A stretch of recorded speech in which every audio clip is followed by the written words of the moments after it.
All right, all right, all right. Hello, everybody. How's everyone doing? I'm doing great.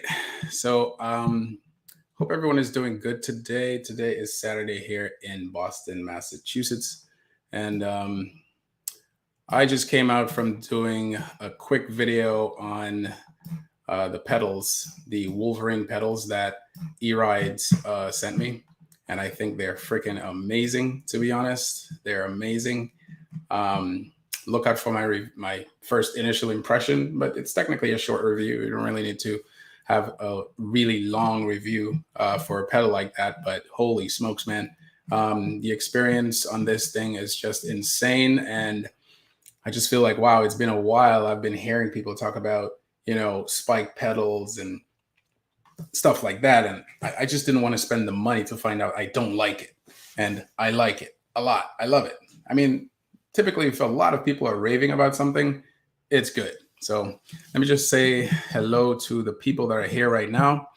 Neon EUC, hi from London. Hello, how are you doing? Let me put your thing here. There you go. Jay, that's a very long J. Hello, how's it going, Jay? Malcontent Youth, what's up, Ustrad? How you doing, man? Malcontent. Pariah, IO friend, wish I was at the AMP games. Yes, as a matter of fact, I was watching the AMP games live a little bit earlier, and then they cut the feed because they were doing the trial runs, I think. Yeah, and then I believe later on they'll have some type of real competition. But yes, if they could go back to that live stream, that would be fantastic.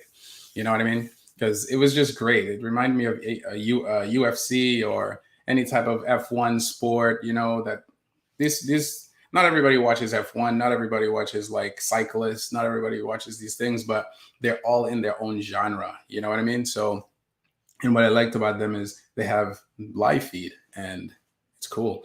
But this is a real AMP games, and there are many like events that have existed in the past, including the Wheel Life Rally in New England. You have like stuff in Prague. You have a bunch of stuff going on everywhere. But if he can keep the live going, man, that'd be great. Because I really want to see some of these guys ride. You know, I want to see some races. I don't really care too much about the jumps because I'm not a jump guy, but it is nice to see the jumps too. I know the Black Cobra is there. Wrong Way is there. Law is there.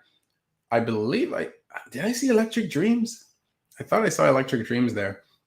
EVs is there. I mean, goodness gracious. Sam is there from New York. A bunch of people are there from New York. So wow, it's a serious thing, man.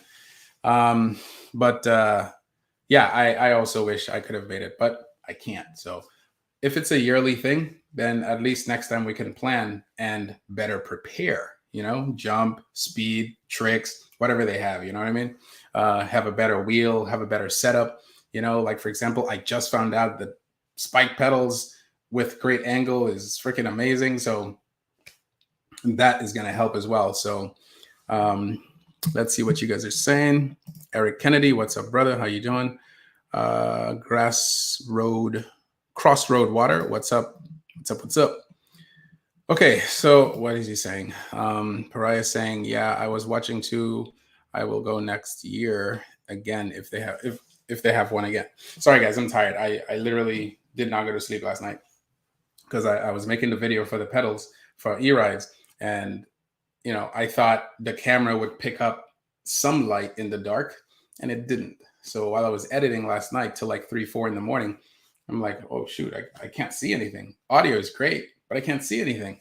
So I ended up, you know, going to sleep for a little bit, and then like a power nap sort of thing, maybe an hour or two, and then I got up again and went back out to record, and this time hopefully it came out great. I haven't had the chance to look at it yet, but I have to cut that up and hopefully release it tonight or tomorrow. But anyway, we are here for a particular topic, and obviously, so how many of you guys were able to read the information about what's going on or what has been going on with the KS20? Have you guys been able to read, at least have an idea, like bring yourself up to date? Because that would be helpful if you were able to bring yourself up to date at least, because you know, I might not be able to cover everything, you know, because once my boy gets up, I gotta skedaddle. So he's sleeping right now, and I just decided to set this up around him. I was supposed to set it up last night, but that didn't go as planned. And then today he's sleeping, so I went in the room, tried to move him a little bit. So I'm like, oh, I hope I don't wake him up, because if I wake him up, oh man, life as a parent. Life as a first parent. How about that? Because I've never had children. This is my first time having a child, and what I realized is, holy smokes, it's not that it's a commitment per se, because it is. That's a given. But I didn't realize between work and, you know, my lady going setting our schedule, I didn't realize how much less riding I would do. So I saw him this morning and I said to him, because I put the EXN next to the door, getting it ready. And then he goes, he plays in the front with it, he plays in the back with it, he tries to climb it. And I'm like, you know what? I'm going to get you one to get you riding, because come on, Uriah, I can't miss out on riding. If I miss out, I'm going to lose my skills. I'm going to lose all my skills. I have to start all over again. So I have to get him a wheel, and we just got to get out there. You know, he's 1 year and 6 months. So he's ready. I think he's ready. Yeah. And the little girl too. So she, you know, I gave her a little taste of EUC, but I think she's also ready. So now we can all go ride. You know, they ride in the park and I'm on the street. But anyway, if you guys have kids or children, you probably know what I'm talking about. But if they're of age, then obviously you have a lot more freedom than I do. But it's definitely a different world. And M104, yeah, M104 for sure. And I was thinking that too. I'm like, that's actually a nice wheel to try for your little ones. Just get them on board, you know. That way you can make an excuse. You'll be like, no, I'm taking them out to the park. Don't you see? I'm taking them out to the park. Perfect. That's a perfect example. So yeah, by 2 years or so, he should be grown. You know, the other one's 10. She's fully grown, so she's good. She can ride. But having to come from work and come home and not being able to go out and do what you feel you're built for, is it's a downer. It's a downer. So if any of you guys are planning on having children for the first time and you really, really love EUC, work it out with your partner. You know, work it out with your partner. And if they're on board, good. If they're not on board, no good. So I'm just saying. I don't want to get too much into this, but you get my point. Anyway, Dan Martinez says, "What's up, Ustride? What's up, man?" Jay says, "Yeah, it's a terrible news." Terrible news. What's the terrible news?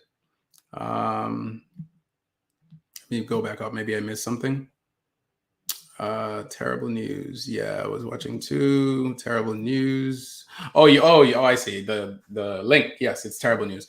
So I actually wanted a KS20 as well, mostly not because of the performance per se, but because of the suspension. So maybe performance in that area, because I was never interested in off-roading like that. But then when I started taking my MSP torque off-roading, I'm like, holy smokes, this is a different world. Like, it's a completely different world. I figure I could take the skills I had from on-roading and bring it off-roading. Nope, totally different. And I was like out of breath. I was like, my legs were tired. I was sweating, like tree branches was hitting me in the face. I'm going down because of little branches. I'm like, what the frick is going on? I've never fallen so much in my life.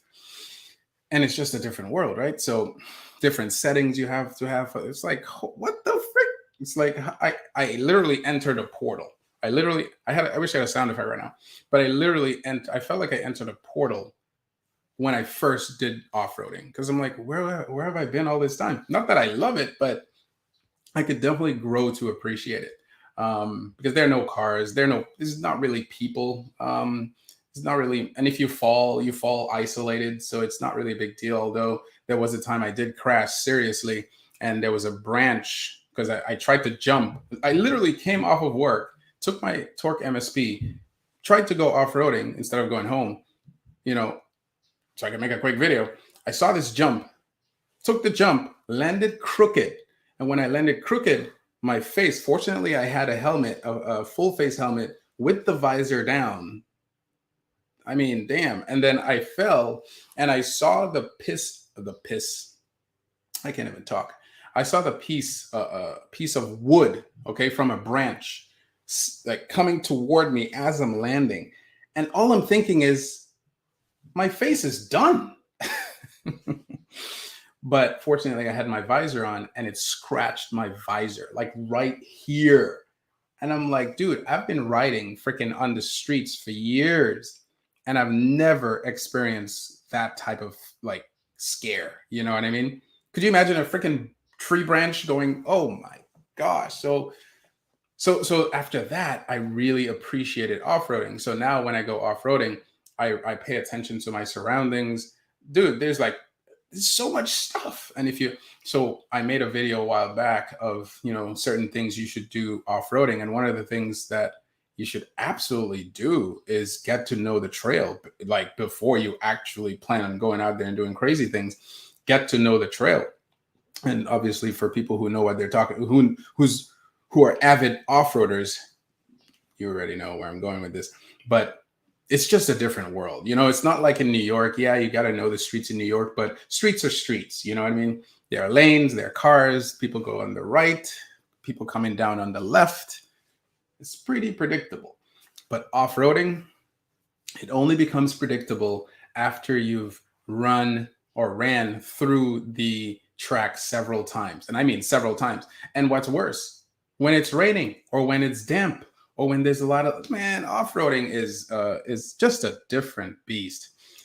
So that's why I was interested in the T4, is because I wanted to take away some of the limitations that my torque MSP has inherent to the fact that it doesn't have suspension. The non-suspension wheel is fun, but now that there are suspension wheels, if the T4 can be a good replacement for the MSP torque, that'd be fantastic. And I would be very happy to replace it ASAP because I need suspension. I hate juggling all the time, like shaking, like I'm like a smoothie or something. Anyway, let's see what you guys are saying here. Okay, you were watching. All right. So yeah, it's a bad week for EUC. Well, yeah, I could say that. But guys, so one thing that's interesting about how EUCs were, I'm going to go right into it because I don't want this to be a long live. I want this to be a quick live because I don't know when my son's getting up. So I'm going to send a link to anyone who's interested in hopping on board and just chatting away about this particular thing. But here's the thing, right? If you do come on board, by the way, expect to wait because I'm going to be reading through this first. But here's the thing, right? Or maybe not. So back then, so I don't remember a single time in EUC history where there were not issues with wheels. So this is not unique to Kingsong. But here's the thing.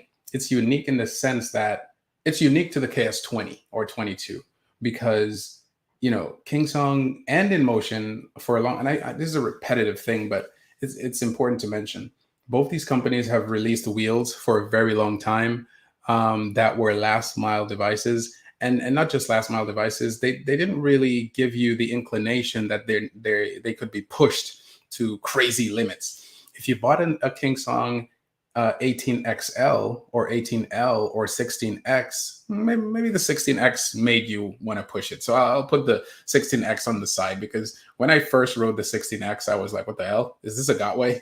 Because it felt like insanely responsive. So we'll put the 16X on the side because that is a really good wheel. But all the other wheels from Kingsong were pretty much wheels for, beginners, intermediate, and people who just really wanted to travel to work and back without worrying about, portability or whatever, and reliability. So for the most part, both InMotion and Kingsong up to the V11 had great quality, no issues at all, But one of the things that, and Gotway had issues, okay? Always had issues for the primary reason that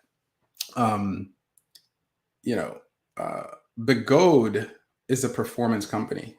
Begode, it's just weird that they didn't really focus too much on the direction that Kingsong and InMotion was going with the build quality. And why is that? So guys, you have to understand there are two different design philosophies here. Begode, in my opinion, and I've said this before, but I'll reiterate it. They focus on what it seemed in the past. They focus on the performance, like the speed and the range, And when you focus on the speed and the range, there's a lot of things you got to worry about, right? Like amperage, current, battery placement, the types of cells you got to use, the nickel strips, BMS. All that stuff is very important. You got to focus on. And they've, for the most part, they've done a fantastic job. For the most part, ever since the M Super V3S Plus, they've done great. Before that, they've always messed up. They've just like stumbling every time they release, they stumble on another problem, stumble on another problem. And it was not until the V3S Plus and the Tesla version 2 that they really started doing a better job. I'm not talking about the shell. I'm talking about just the performance of the wheel. Guys, Mike Leahy, all these guys, Chooch, myself for street riding. If it wasn't for Bigot, there's no way you'd be having the AMP games. Okay, guys, if it wasn't for Bigot, and I'm going to say this nicely, if it wasn't for Bigot, the M games would not exist. Wheel Life Rally would not exist. Okay, so when I say not exist, I mean it would not exist in the sense that, you know, this is mostly a performance sport. Like people, yes, the Wheel Life Rally, the M games includes like tricks and stuff like that, but nobody is going to the M games to see tricks. They're going to see performance. They want to see speed. They want to see jumping. They want to see crashes. They want to see all that stuff. But for the most part, Bigot was really good on that. What they haven't been good on is obviously waterproofing and stuff like that. Although personally, I've never had that problem. I've always ridden my Tesla in the rain. I've always ridden my MSX 84 volt in the rain, MSP torque. Never had any issues. Although I didn't ride for an hour. I'd ride for like maybe 30 minutes, maybe 40 minutes. Maybe I pushed it once to 40 minutes, but I would never like push it for that long. And what's interesting, I never opened the wheel to see if there was water in there because at the time I just didn't think about it. I think it's because I came from InMotion, because InMotion, the V5F, I used to ride in the rain all the time. And I never looked inside until I had to open up to replace the tire. That's probably why I thought, oh, well, all companies must have waterproofing because InMotion's waterproofing is so great. All the wheels must be like that. So that was my assumption. But you have different genres of people. You have people who commute who have probably no issues with gotways. Then you have the people who street race like me, really ride fast on the streets, who have no issues with Bigot. And then you have people who off-road and jump and do all kinds of crazy stuff off-roading, you know, in different temperatures, different weather, you know. Gunk and water ingress can happen in these wheels. You know what I mean? I mean, if you think about it, the heat sink for the board is right outside where the tire is for the M Super or the MSX. It's literally on the M Super and the MSX. Yeah, it's literally outside. Like the heat sink has access to outside. So if you don't have that rubber seal, there's a rubber seal that goes that interfaces between the back part of the heatsink and the frame of the wheel. If that's not there, or if it's there, or it's broken, or it's compromised in some way because you've opened it too much to mess around, dude, you're talking about water penetration. Water gets in, and then who knows what else is going to happen. So there's a lot of variables why things happen. But as far as motor is concerned, as far as like performance, I've never had issues with Bigot. That's just me. I'm just a small case sample. But if Bigot was that bad, guys, there wouldn't be a lot of guys riding Bigot right now. There's a ton of people riding Bigot. And of course, you want something better. But, you know, at what cost, you know? Because now we're going to transition into the matter here. So now I was just, you know, looking at videos on Facebook and Instagram, and I just saw this pop up on my computer about, you know, this issue. So let me add it here to the screen. Is that it? No, come on, dude. How do you do this? Hold on. Okay, here we go. So check this out, right? I'm just gonna get into it because I don't want to preface too much. But this is T. I don't know, who is he. His name is Super Curio. This is interesting. So you have this issue with Kingsong, and the problem with Kingsong is that you have they released it, and in my review, to me, it wasn't ready. It wasn't ready for the public per se, for mass production. So back then, before Alien rides, before Rev rides, before EVs, before these types of companies, eWheels was pretty much the main manufacturer distributor and biggest one. And what I liked about eWheels, okay, what I absolutely, this is not to put shade on the other guys, I just want to say that, but I have to state the facts here. The one thing I absolutely loved about eWheels is that before they released the wheel, they would let the YouTubers test them out. And then with that, this is real testing. This is not like, hey, test it and then don't beat on it, don't hurt it. No, this was real testing. This is why I like eWheels, because I like all the other companies, but I'm just saying, like, they had a standard. eWheels had a standard that every company all the way in China had to live up to. And if they didn't live up to it, eWheels didn't give them, he gave them hell, and he said, listen, like, this is one wheel we're testing. If you take this problem and then you port it over to mass production, we're going to have mass problems. So eWheels took it upon themselves to really give them a hard time via us. So they would take the wheel, they would send it to Sean, or I forgot who the guys were back then. It was, a bunch of people. He would send it to, and we would have demo days. This was the culture. This was the culture of EUCs back in the days. And it was truly a culture. The only time you would ever see a wheel released for the first time from any of these companies would be when eWheels decided to set up a demo day. And every year or every twice a year or whatever, whenever they released the wheel, we would always be prepared. We'd always be ready, like hyped up for the demo day, not for the release of a wheel at the announcement. You understand what I'm saying here? Back then, we were like, okay, the wheel is going to be announced. Everybody knew it was going to go through a process of testing. It didn't mean that the wheels were perfect after the testing, but they were definitely a hell of a lot better, okay, after the testing. So what happened was, because, other companies, other distributors decided to come into the sphere of selling wheels, they kind of bypassed that firewall, if you will. They bypassed that firewall. And that firewall was the trust that a lot of the community at the time had for people like Duff. How many new riders know about Duff? You see what I'm saying? How many new riders know about Marty and Overheat Hill and his range test and his unboxing and his opening of the wheel? Come on. How many people know about, well, we know about Sean because he's popular. But my point, and Sean doesn't, you get my point. Sean gives it to people to test. But even before Sean, there were people doing, demo days. The point I'm trying to make is that was the procedure. Because when you have a third party, a country, an entire country that's not here in the United States. And it's funny, a lot of people, I know I'm detouring, a lot of us say, oh, we wish there was a company built in the United States, an EUC company built in the United States. That way we won't have that problem. Well, guys, right now it's not going to happen. Because if you think $5,000 for a $4,800 watt-hour wheel is too much money, wait till it's made here in the US. Come on, you're talking about $20,000. So come on. So that was the procedure back then. By the way, guys, if you want to support the show, please do it via Cash App. Do it through all the other stuff that you have available. I haven't even posted that stuff. But yes, it's helpful when you support the channel. So here's the thing, right? Here's the thing.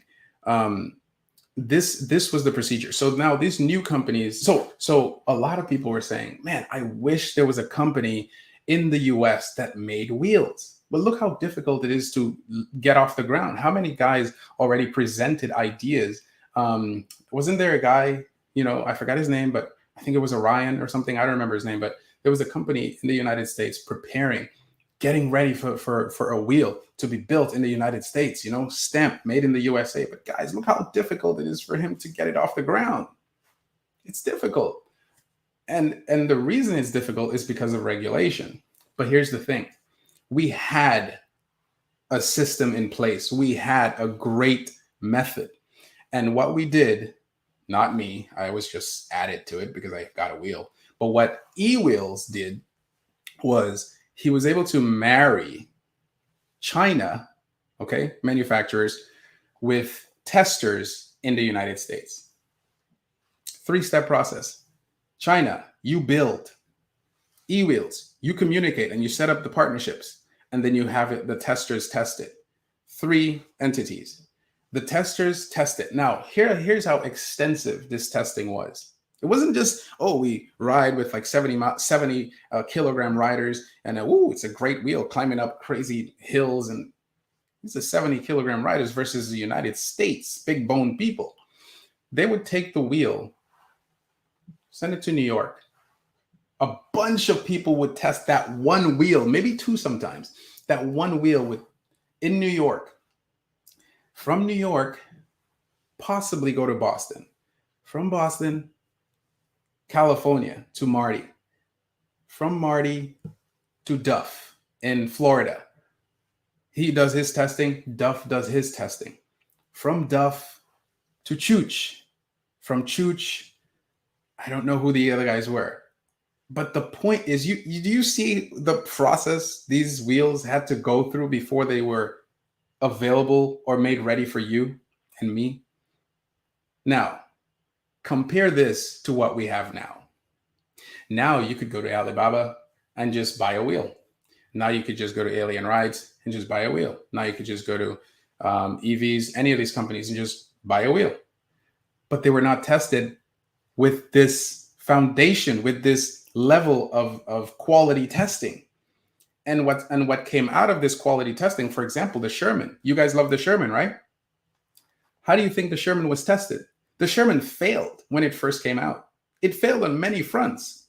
The first failure was the phase wires, or just the wires in general, but I believe it was the phase wires.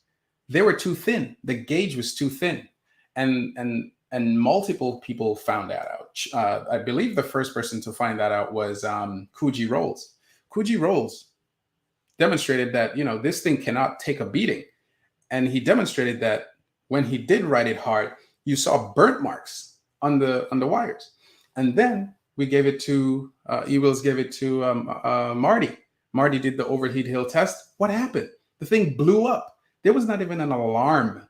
There was no alarm. There was no tilt back. The thing just said boof and exploded.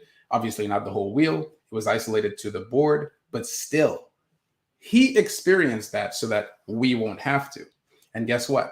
We didn't have to, because now Sherm or Leaperkim and eWheels were able to go back to the drawing board and patch that up. It wasn't a major redevelopment. It was just certain things here and there that they had to, revamp before they went and mass produce a problem, and then only to come back and say, we made a mistake. We should fix this problem. This is all gone. So my point in comparing a wheel being built in the United States to this method that we had back then is this. We were close to a company being or making wheels in the United States, in the sense that we in the United States were able to test the wheel to its limits before it was mass produced. That was the closest we were. So it's funny how we ask for things, but the things we have right in front of us, we don't appreciate it. This is so crazy. So if we could go back, because it's getting out of hand. It's getting out of hand. This is crazy. Begode, this is how you know Begode has no incentive to do the process. It was eWheels that had the incentive. But Begode, for example, released the Master Pro right after the announcement of the V13. Then they released the Master Pro X, which is, I'm happy, but I'm not going to buy the first batch, and I'm not going to buy the second batch, because I know it's not being tested how it's supposed to be tested. The T4 is exciting, but it's not tested how it's supposed to be tested. The second batch of the Master has issues, dude. Well, I don't know if it's a widespread issue, but I did see a video on Facebook of a guy showing how when he pushes the Master back and forth, it starts to vibrate. Why? Why is that happening in the second batch? Look, there's always going to be a small, what's that word I'm trying to look for? There's always going to be a small, I'm so tired. A small amount of failures. There's a word for it, but I don't know what it is. There's always going to be a small margin, a small percentage of failure rate. Okay, there's a small percentage of failure rate in all electronic devices. In other words, no testing is perfect. No product is perfect. No company is perfect. Okay. Oversight, quality, all that stuff. It's not perfect. Okay. But it should always stay within a certain margin. It shouldn't go shoot up like crazy and then for us to consider that normal. That's not normal. That's a problem. Okay, fine. We're not seeing as much fires anymore. But what we're about to talk about today is not a fire, yet it's a serious issue. What does that mean? That equates to someone wrist being broken, someone's Achilles being broken, someone's whatever cut. I mean, or whatever. You get my point? So fires is not the major issue. So when you think about quality, don't just think about, oh, fire, fire, fire. Yes, that's a major issue, but there are other issues as well. That's equally as important. So if these companies, Alien Rides, Rev Rides, EVs, all these companies could just take a break, because I know they have to make profits, but in the long run, it's going to make sense. It's going to make sense that you have at least one wheel that you tell the manufacturer, listen, we will order from you, but we need a pre-production wheel, which is what we used to have, a pre-production wheel, and a production wheel. Maybe two wheels. Have a pre-production wheel, have a production wheel. Send it out. Test the crap out of it. And then what comes out, in other words, put it through the grinder. And if it comes out on the other end successful, at least, one problem, two problems, three problems, we could fix that. Even if you fix like 2 out of 5, even if you fix, instead of like, what we have right now. So I see a lot of people cutting out on the Master. I see the Master looking like a freaking skeleton after it crashes. Such a great, beautiful wheel, but it's literally nothing. There's no protection for it. Yes, the fairing from Clark pads is amazing, but why would you have to do that? Like, that should be something you wanted to do. This should be something you want to do, not compulsory. You know what I mean? Anyway, what do you guys think about that? What do you guys think? Should we go back to this form of testing? Should we go back to wheels style form of testing? Okay. What do you guys think? Oh gosh, I always hit this button. Yes, no. I always hit this button. I don't know why I always hit it, because what should I say? Should we go back to e-wheels style form of testing? Yes, no. I'll just say I don't care. These are people who just want their wheels. So let's see what you guys think. Let me see what you guys are saying in the meantime. What's up, you stride? Terrible news. M104, LOL. Haha, right. I make my son come with me. He's 9. Nice. Hi, Jed. How's it going, man? My EUC, MEUC. What's up with the S20? I mean, aside from you blowing it up on the streets in NYC. We're going to get into that now. I was just trying to talk about like the past and how we pretty much got to where we are right now, because it's just really insane. Exactly. To Sean and Kuji. I mean, come on. These were great testers, fantastic testers, Like, I know I'm not going to buy there's no way I'm buying a first batch wheel. I've never done it. I ended up getting a pre-production wheel, which is the MSP torque, and that wheel is still with me. It's still with me, and I beat it up all the time. Still with me. So that's the level of testing we had back then, that I could have a pre-production wheel almost 2 years later.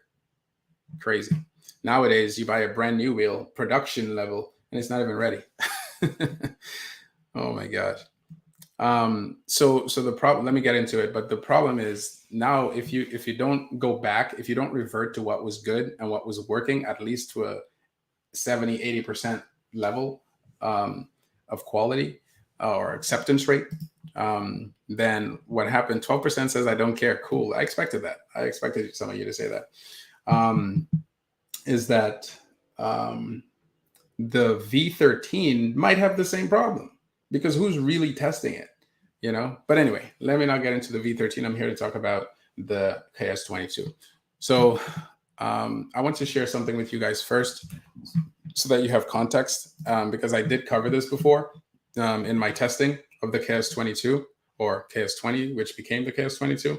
And let me know if you guys can hear audio, okay? Let me know if you can hear audio. Hold on for a second. Can you hear this? But yeah, this wheel is a great wheel, but it's definitely not meant for performance riding.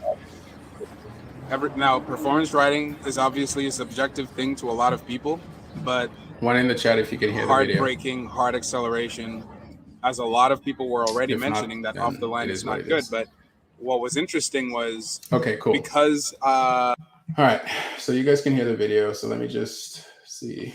I want to say something. That off the line is not good, but hard acceleration is obviously a subjective thing to a lot of people, but not meant for performance riding. But yeah, this. All right, so listen to this. Okay, I'm not going to play the whole thing. I just want you to realize that while I was testing this, I experienced something very similar. Okay, so let's get to it. This wheel is a great wheel, but it's definitely not meant for performance riding.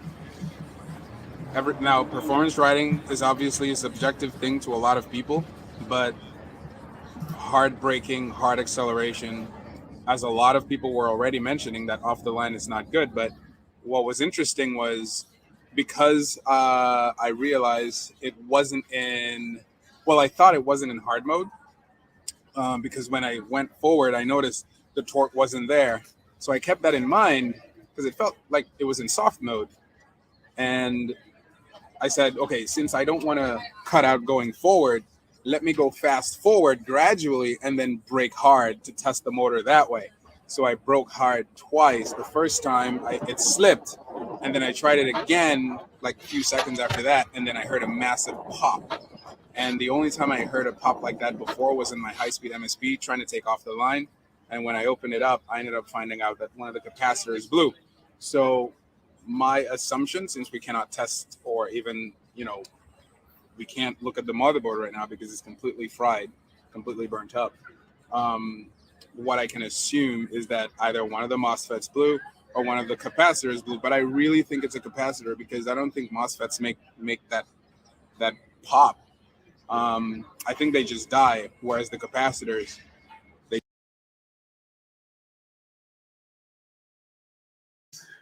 you got the point. So the point I was trying to make is that I felt the slip. The slip is normal. It's a normal thing that happens with all EUCs once you pass go beyond its limit, the motor limit. But it's not supposed to do what it did. So let's read now what Super Curio, shout out to him, had to say about this. Okay, let's get into it, guys. So this is what he says. I'm going to read to you now. Okay. I think he meant at the time. Okay. At the time of writing, all Kingsong S22 units in hands of customers worldwide can be affected by a critical motor issue, which is not easy to identify and can result in a cutout in any riding scenario. Kingsong hopes to have fixed the issues in motors produced from end of June to July onwards. Dealers are doing their best to repair broken wheels, but costs are getting out of hand. There's possibly a test which tell if your unit is affected or not, but more evaluation is needed to confirm its validity and reliability. The issue can occur without aggressive riding or jumps, so that rules out jumping and everything. A new rider with S22 as first. Oh, so check this out. This is a new rider that had the experience now. A new rider with S22 as first wheel had a cutout 2 seconds after the loud scraping noise or sound started. His opinion: Kingsong completed a motor recall in China for the same reason. Educated guess. I believe it needs to happen worldwide eventually. In case the test is not 100% reliable, Kingsong must make a public statement on the issue to educate riders on the problem in order to reduce the risk of serious injury. Description of the problem. So I like how he compartmentalized everything here. A manufacturing defect in an unspecified amount of King Song S22 motors leads to its electromagnet slipping. That's exactly what I felt. That's exactly what I felt. The electromagnets. Now, like I said, electromagnet slipping is not a huge issue. It happens with all wheels, but apparently this one was insanely severe. So let me read this again. A manufacturing defect in an unspecified amount of King Song S22 motors leads to its electromagnet slipping over the stator base, which supports them instead of remaining in place. This rotation has two effects. The Hall sensor, wow, that's bad. The Hall sensor connection between phase wires and windings become misaligned with the motor hub. An audible clunk sound when it happens. Working theory at the moment needs confirmation. What it is not, okay? This is not the knocking sound.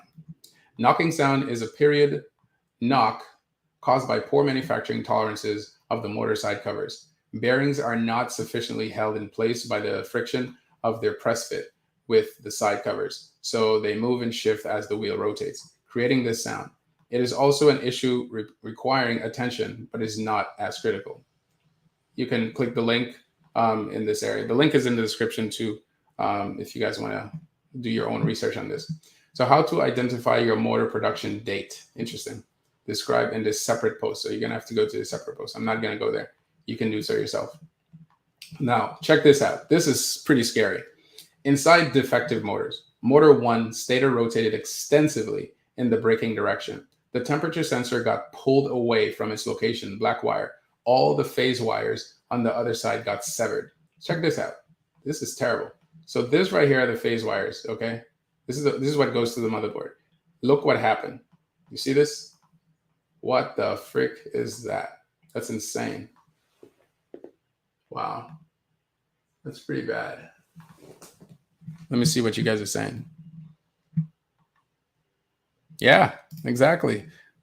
Got the RS high speed, have put almost 1K miles since June. Love this wheel. I also have my high speed MSP. Okay, so this was terrible.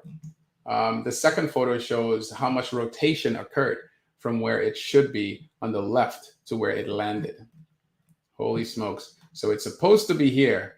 It went all the way over there. Supposed to be here. Went all the way over there. Holy smokes. You see this? So that's when you have motor slip. The motor slipped so far that, yeah. Bad stuff. Scary to see. Motor 2. It's like when you go to the doctor, you know you have some type of pain, but and then you feel like, oh, I'm a man, I can handle this. I felt it before, it's no big deal. But then they show you an X-ray or MRI or a CAT scan or whatever, what is actually happening internally, and you're like, holy smokes, do this right now, get the surgery right now, do it right now. It's like it's very interesting. Just seeing it. So look, this is crazy. All right, so he says that, okay, the temperature sensor black wire also got dislodged, as well as some phase got disconnected from the windings. This is his own wheel, okay?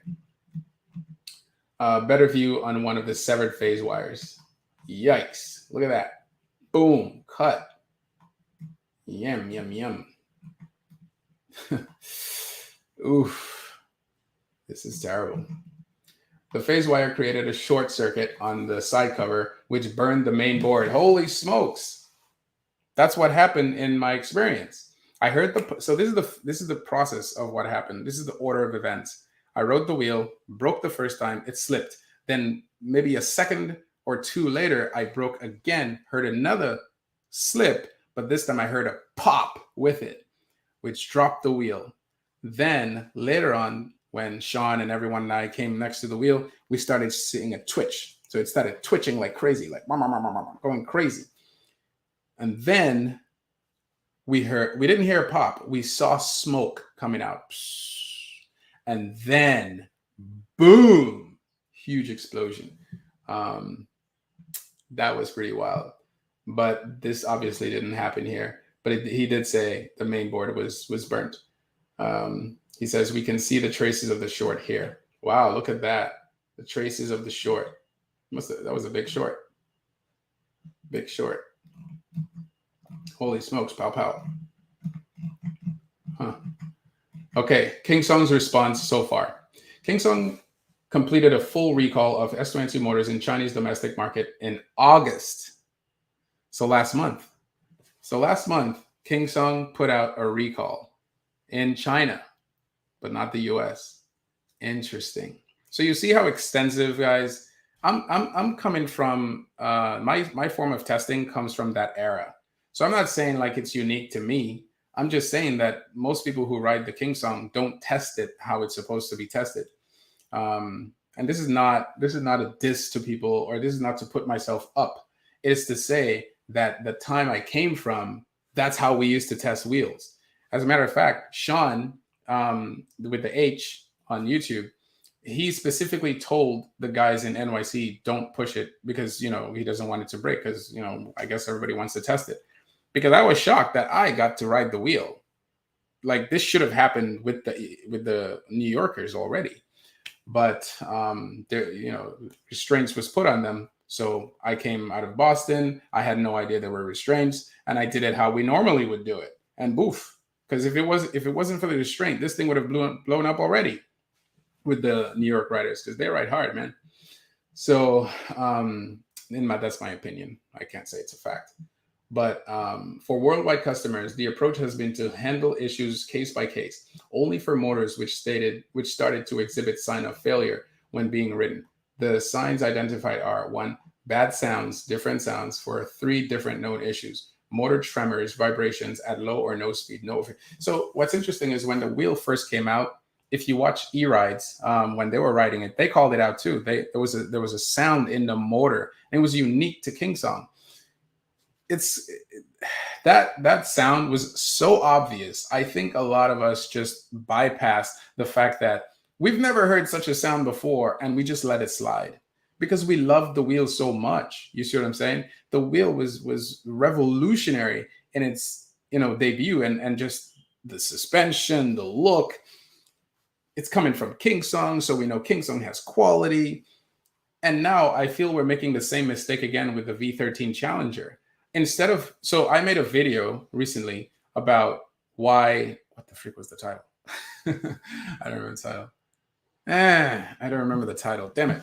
Anyway, I did make a video about why, I had some critical stuff to say about King Song. I'm sorry, In Motion V13 Challenger, and why I felt like it's just not ready. Anyway, what was the title, dude? Damn, it's like slipping my mind. Let me see what the title was. Hold on for a second.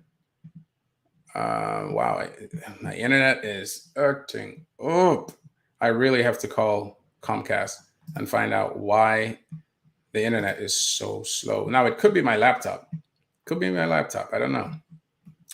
Okay, so the title was, it's not the hype one. What was the title? Come on. It was The Truth About the In Motion V13 Challenger. Yes, The Truth About the V13 Challenger. So I made this video, and I expected people to, respond with their emotions, but also with critical critique. Okay, to be critical with their responses. But a lot of people, I feel, were doing the same thing that we did for KS22 when it was first mentioned.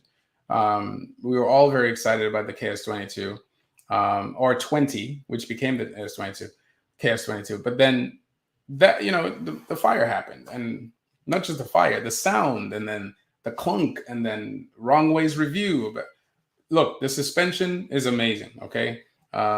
Based on what I've seen from other people and my experience too, but a lot of people jump this thing. Even Mike Leahy, like I stated in my video, even Mike Leahy himself stated, don't torque the wheel. Well, he doesn't recommend you torque the wheel going into a jump, because the jumps that these people have is crazy, right? You have a smooth, it looked like a logarithmic logarithmic graph where it's like, it just shoots up. So, these guys, they do some insane jumps. And he was saying, if you want to get the best out of the KS20 or 22, You just gradually go with it. Don't torque it while you're at least in the middle or beginning of the jump. Just gradually go with it. But you know, he never said that for Bigodes. I haven't seen all his videos, but I don't remember him saying stuff like that for Bigode, because Bigode is tested. It's tried and true, you know? So completely different world. And also, I've seen at least 2 cutouts already on Facebook at the Amp Games, where people were just playing around, playing with the wheel. And it might not have been the Amp Games; it might have been somewhere else. But anyway, the point is, the KS20 was rushed. Okay, I'm not going to say it's not. It was rushed. It wasn't ready for the masses. It wasn't fully tested, and that small percentage of errors we expect from brand new technology was surpassed. Okay, so it went beyond the margin, and no one called it out except for me. No one called it out. Not just except for me. I'm sorry. I'm sure there are other people, but I don't watch every YouTube video. But I did call it out in the very beginning, and a lot of you called it out as well in the comments. I remember one guy, he was like, that motor sound is sounding really weird. I'm worried about that. So there were lots of people in the comments saying that as well, who didn't even get the chance to test the wheel. They were asking valid questions like, why is it making that grinding sound? There was a guy in Japan, he released a video. He got his first Kingsong KS20, and he's like, I'm sorry, KS20. And he was like, this thing is not working. It's not connected to the app. I mean, Kingsong even released a video on how you have to clean the motor. You open up the motor as a new rider. You open up this. Well, you're not supposed to get it as a new rider, but you can't tell them not to get it. They get it, and the first thing you tell them to do is open up the motor and clean the insides so that the shavings come out. I'm like, holy smokes, this was rushed. So I just fear that, you know, the V13 might go down the same path if it's not tested properly. I'm not saying it will. Okay. Don't have selective hearing. I didn't say it will. I'm saying there's a chance it could go in that direction because of lack of testing. The testing we've seen so far hasn't been good. So back to your poll here. You guys, I asked the question, should we go back to evil style form of testing? And 84% of you said yes. So that's a good response. And 16% of you says, I don't care. Nobody said no. So that's good. That's good. Nobody. And why would you say no? It's for the better. So the master was another failure, in my opinion. While I like Bigode, while I will always love Bigode because of performance, I can literally take myself out of the picture and watch the thing objectively. Look at Bigode objectively. The way they released the master was no good. I don't like the way they released it. You know, no protection for the battery. The wires, at least the wire, why is it so exposed? You know, the wire should not be exposed like that. The foam top, I mean, one crash and this thing is done. It's like, what? After spending all that money, it's just unacceptable. It's unacceptable at that point. And what's cool is if we had the master to test it, like, you know, some people did test it, but if we had it to like really test it the way we did in the past, that the Goat probably would have had a complete redesign of the master, because the thing would have, if you had given it to Chooch, if you had given it to the New Yorkers, you'd given it to me, and we all did what we normally did, for example, with the Sherman and all other wheels, the master would be toast. It would be toast because there would be nothing left. There would be nothing left. These other wheels at least had shells to deal with the abuse. The master had nothing. It was a naked production wheel, you know, completely naked. Anyway, it's funny how we say we should wear gear, but there was no gear for the master. No gear for the master at all. So crazy.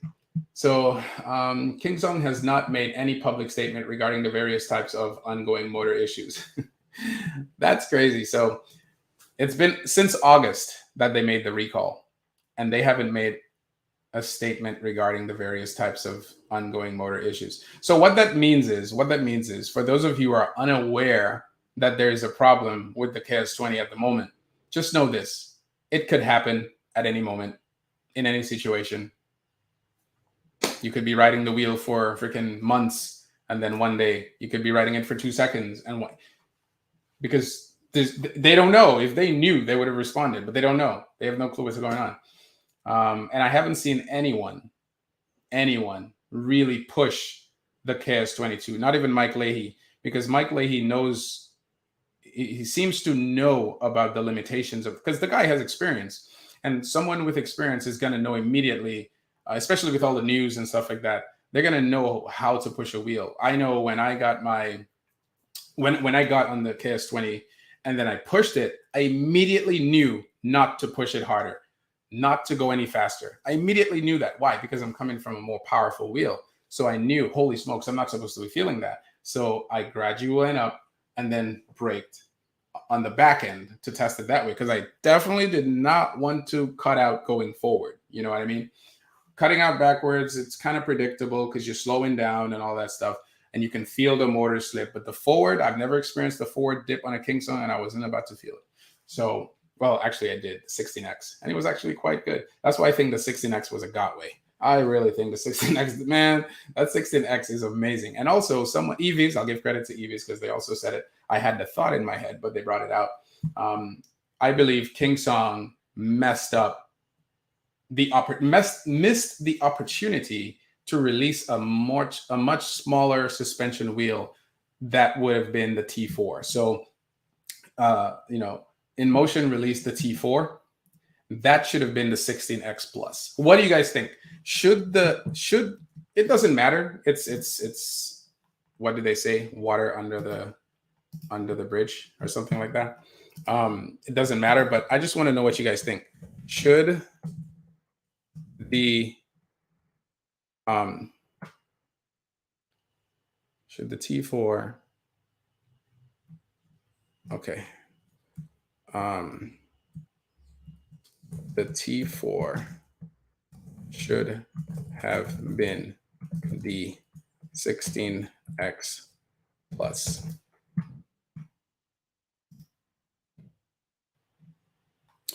Not yes, no. Agree or disagree? Agree. Disagree. Disagree.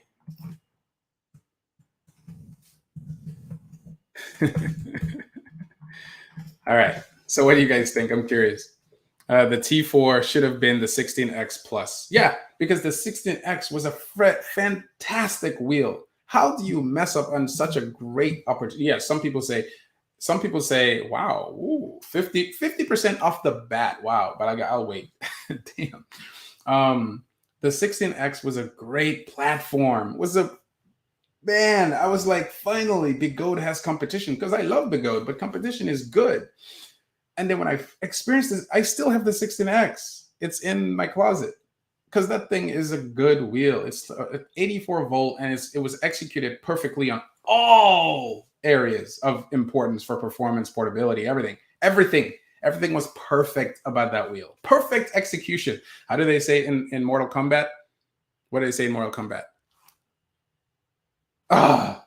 Man, my brain is not here today. Anyway, what do they say in Mortal Kombat when you finish someone? You finish him, and then they say, oh man, I don't remember. I don't remember what they say. But anyway, it was flawless execution or something like that. I don't know. If someone could say it in the chat, that'd be great. Oh, Chooch. Is that Chooch? That is what they get for saying Chooch. Hey, this is Chooch. Yay. I am very privileged to have Chooch on the live because he agrees. This is what they get for not sending enough demos out. Exactly. And Chooch is coming from that era. He's coming from that era. So it's, again, shout out to Chooch because I learned from him. I learned from Tashawn. First advanced wheel I saw, advanced riding I saw was from Chooch. And he'll always get the credit because of people like him, because of people like Tashawn, because of people like Chris that you guys don't even know. These guys, man, in certain industries, you don't eliminate your greats. You don't get rid of them. You raise them up so that you can become better. But maybe China doesn't know about that. But I don't blame China. I don't blame China anymore. I actually blame the other EUC distributors. Not eWheels, because eWheels keeps doing that. They're doing it. I don't know if they're doing it as much anymore, but they were the ones that started, and it is what it is, man. But now we're flawless victory. Yes, the 16X was a flawless victory. That is correct. I had the heebie-jeebies. The moment I jumped on the 16X, I literally had the heebie-jeebies, dude. I was like, why is this thing feeling like a Begode? I'm not saying it's a Begode, as if they're not able to do better than Begode. It's just my level of experiencing a performance wheel was so heightened that I didn't even expect that from Kingsong, because I rode the 18XL, I rode the 14D, I rode the S, I rode all their wheels. But then when that came out, I was like, holy smokes, they're going in the right direction. And then they came out with something like the freaking KS20, and I'm like, it's great, but guys, anyway. Let's keep reading. Thank you, Chooch. I really appreciate that. Keep writing, bro. I mean, man. I'm not your bro. You're not my bro. Keep writing, man. Let's see. Problems with the current approach. Impractical costs for dealers. While Kingsong promises to take care of every S22 motor breaking down and has been, all dealers have a very hard time convincing them to pay for air shipping for the replacement parts, despite it is a requirement to fix customers' wheel in a timely fashion. Since most dealers were unable to get shipping costs covered, several already spend thousands of dollars in shipping. All repairs and shipping wheels back and forth are also at the expense of the dealers. Whoa. With Kingsong covering none of the costs caused by them shipping defective products. Wow. Guys, just take a deep breath and take that in. So you love your wheels, right? You got to support the dealers. You got to support these dealers, because they have a lot to do here. And again, it's a double-edged sword. The dealers want to make the money. I get it, but you got to send wheels out. You have to send wheels out. Look, Wrong Way I just watched a video of Wrong Way testing the torque V12, and from what I understood, it's no different. It's not that much different than the regular V12, and I believe it's we had a system that was working. Why change it? That's my question. Why change it? Because now you guys, we all accuse Begode of not caring. Now Begode is really not going to care. They're just going to release wheels like here, like it's cheap for us because we don't have to do anything. And then you have the Master Pro X, the Master Pro, and then what else are they going to release? I mean, I don't know what else they're going to release, but I wouldn't be surprised. Then they have the M10-4. Come on. They're going to come out with wheels like crazy up the wazoo, because there's no testing done. There's no one holding them to the fire. And we're going to get wheels that's subpar. And new riders are going to buy the wheel, and then they're going to love the wheel, and then stuff's going to happen. And I've seen a brand new rider with a Master. He had a cutout because he said he rode it in the rain and he didn't protect the cover, and it cut out on him. And I'm like thinking, wait, hold on. Why would you ride it in the rain? The thing is technically exposed. Like the wires are exposed. Like that thing does not belong near water. Okay. It doesn't even belong near mist or fog, because what is fog and mist? It's moisture, and it's easier to get in than water, than a splash of water, because it's everywhere. Holy smokes, man. But look, I like riding with confidence, and the Master doesn't give me confidence. The T4 at the moment does not give me confidence. The KS20 doesn't give me confidence. The KS22 does not give me confidence. The coming V13 does not give me confidence. I want to buy a V12 in motion because I just want to have a great emotion wheel, because I know in motion is capable of doing great things. That doesn't give me confidence because of issues with, it's just, you see a trend. Do you keep going with the trend if it's bad? You take a pause, and then you say, hey, we're doing something wrong here.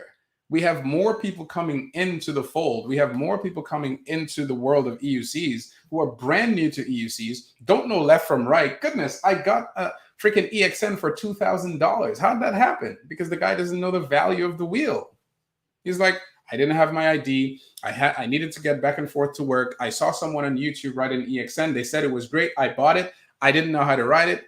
I got my license back. I don't really want this thing. You can have it. I'm like, he's selling it for, I think he was selling it for like 2,700 at the time. And then I bargained him down. I said, will you take 2,000? Because I came. I didn't bargain with him because it was right in another state. It was in Rhode Island, Worcester. So I drove to Worcester. First I asked him to send me the pictures. You know, he sent me the pictures, send me a video, send me all that stuff. Then I went down there and then I bargained with him. I didn't trick him. I bargained with him. And then he was like, sure, I'll take $2,000. Here you go. Price of a V12. Thank you. Appreciate it. Now the wheel is freaking great. So that's what you have going on now. What we've done the new riders a disservice. And who is we? The people, not the testers.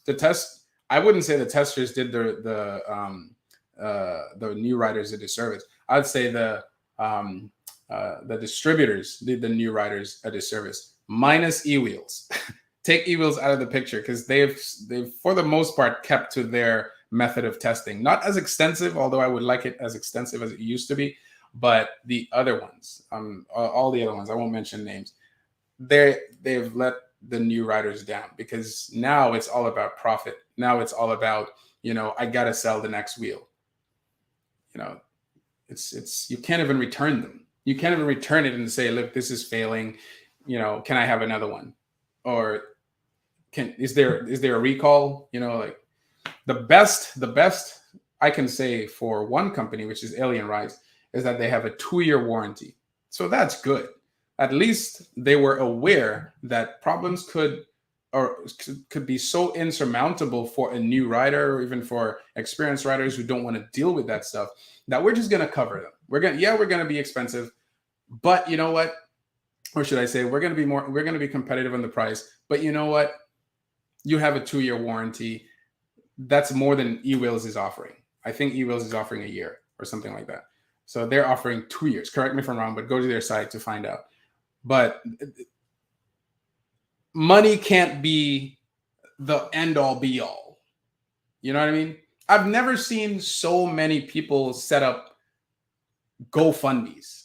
I've never seen this. Like, I'm sitting at home and I'm watching, I'm going through Facebook and I'm like, GoFundMe. I crashed. You're going to pay for it. Hey, I crashed. You're going to pay for it.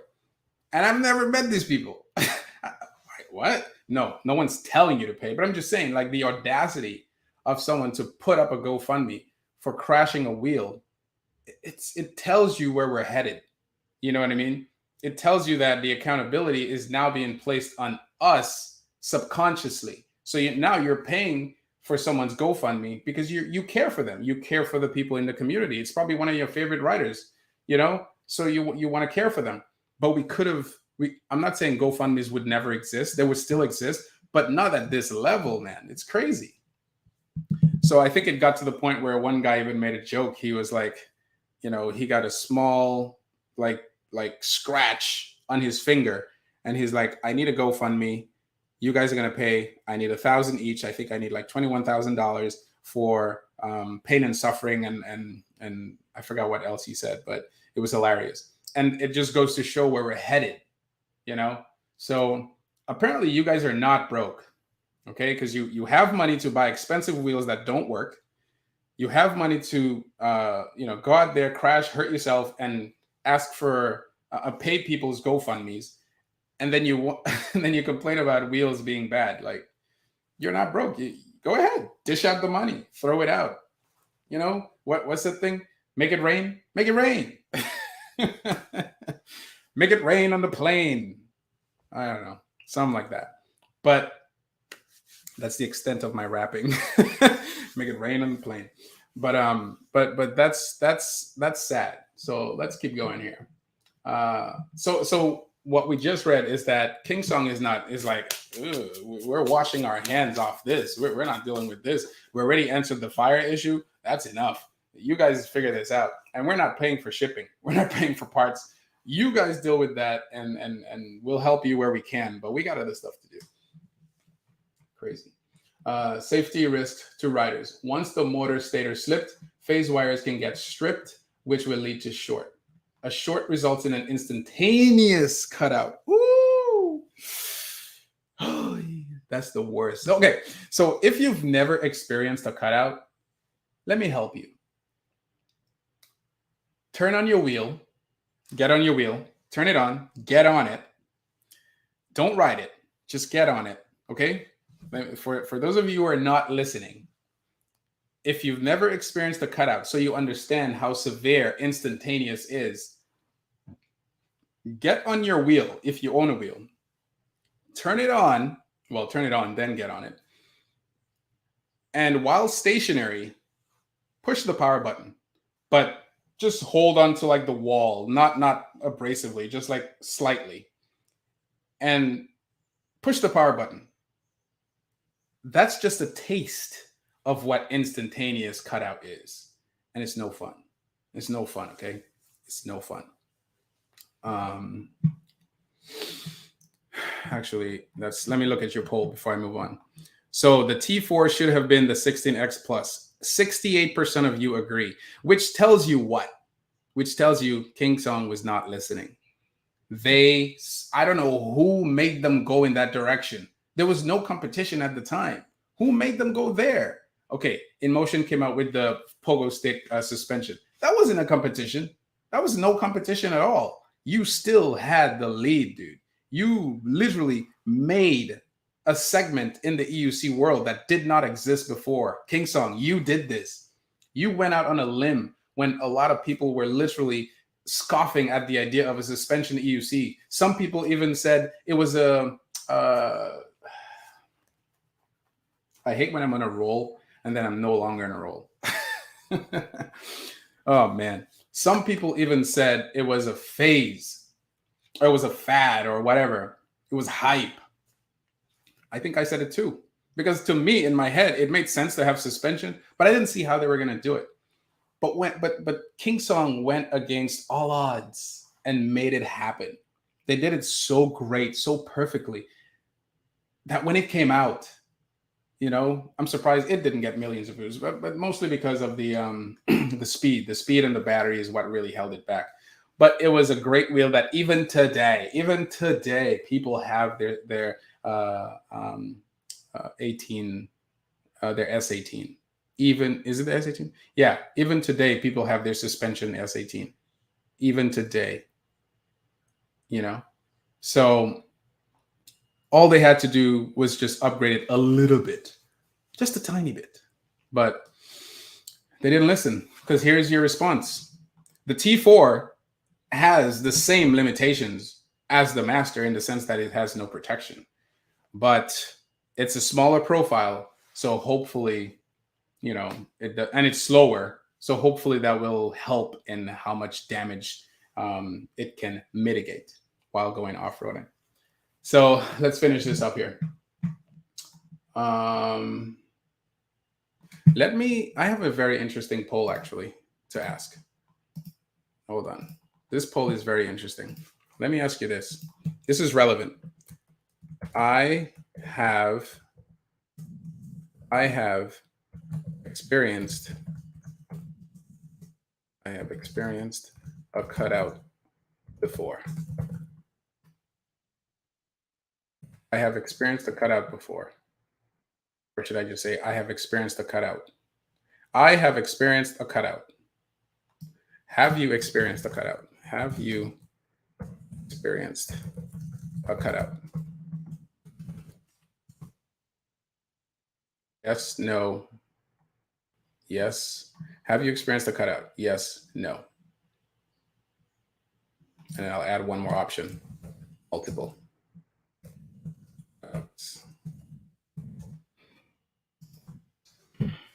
Okay. Here's a question for you guys, because this is relevant. It's relevant to what's going on right now. Have you experienced a cutout? Yes, no, and multiple cutouts. Wow. Okay. 50%. I'm just going to wait for this thing to go up. Let's keep reading. So safety risk to riders. Once the motor stator slip, the phase wires can get stripped, with which will lead to a short. A short results in an instantaneous cutout. it means a crash in most cases. He had to be, interesting. Okay. Stress test to identify defective motor. Spin test. Oh my gosh. The infamous spin test. So now they have a spin test that's similar to what the V12 went through. And I don't think King Song was the one that told them to do that. I think because the V12 had the cutout issues and that many people implemented the spin test, this is probably how they came up with this idea to implement the spin test. So let's see. Notice how the motor emits loud clunk sound on some of the rotation changes. This is suspected to be the result of the stator slippage in question. Regardless if the clunk sound is related to slippage, this stress test is likely to introduce slippage on defective motors. When running the same test on motors, recently produced motors. Sensei, yes, all right. Hold on, Sensei. When running the same test on motors, recently produced motors, post-supplier fix, no clunk sound occurred. When running the same test on motors recently produced, okay, so that means, okay, so post-fix, I guess people aren't hearing the clunk. So if you're hearing the clunk, that's a problem. So let's see if you can hear this. Let me know if you can hear this, guys. One in the chat if you can hear it. One in the chat if you can hear it. And 0 if you can't hear it. Can you guys hear this?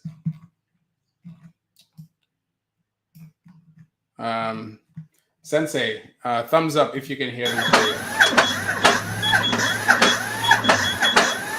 Okay, you guys can hear it? All right, good. Good. All right, good. You can hear it. Good. All right.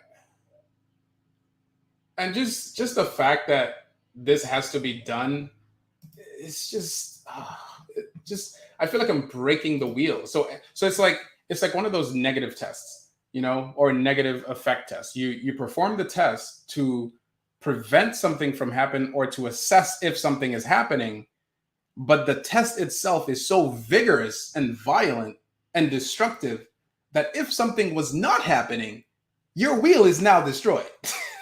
Or potentially and destroyed. then you yank it back and forth.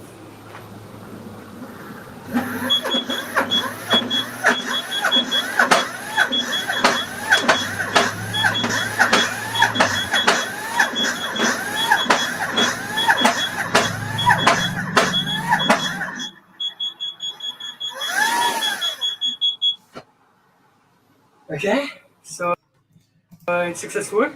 It passed without issue. I'm happy about that. Okay, so that passed.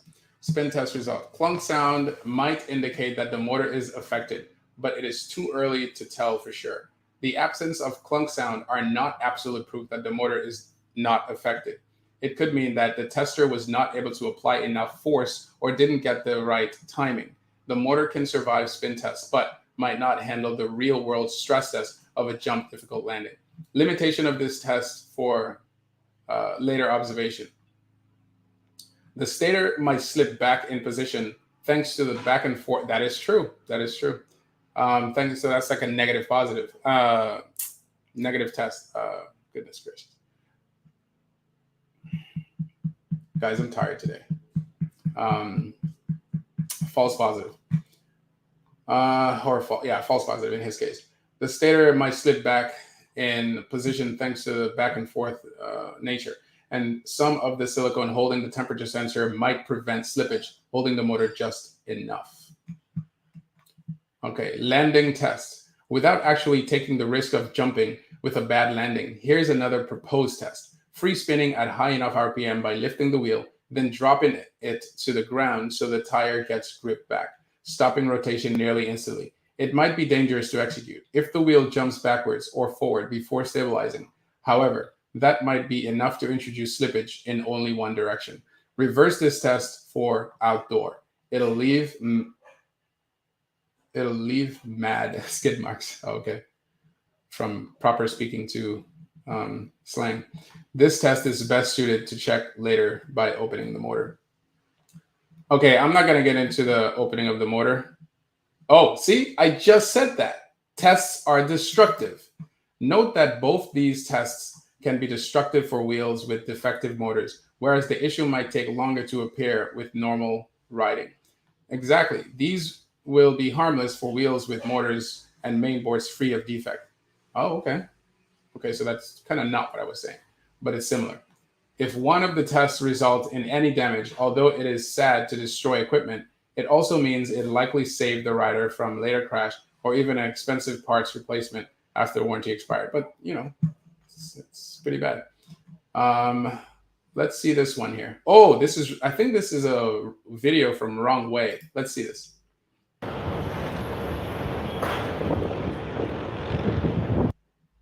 Ooh, sounds terrible. That sounded more like a bottoming out than anything. Scraping sounds, light temporary, more on one side, louder continuous. Let's see this one.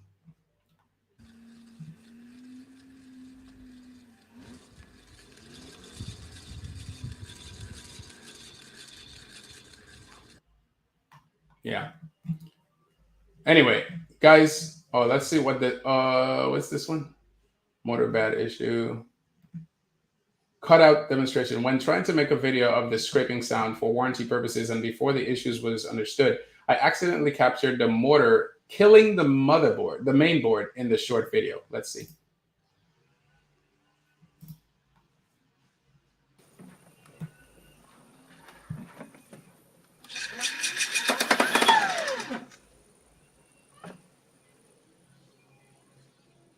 Uh-oh.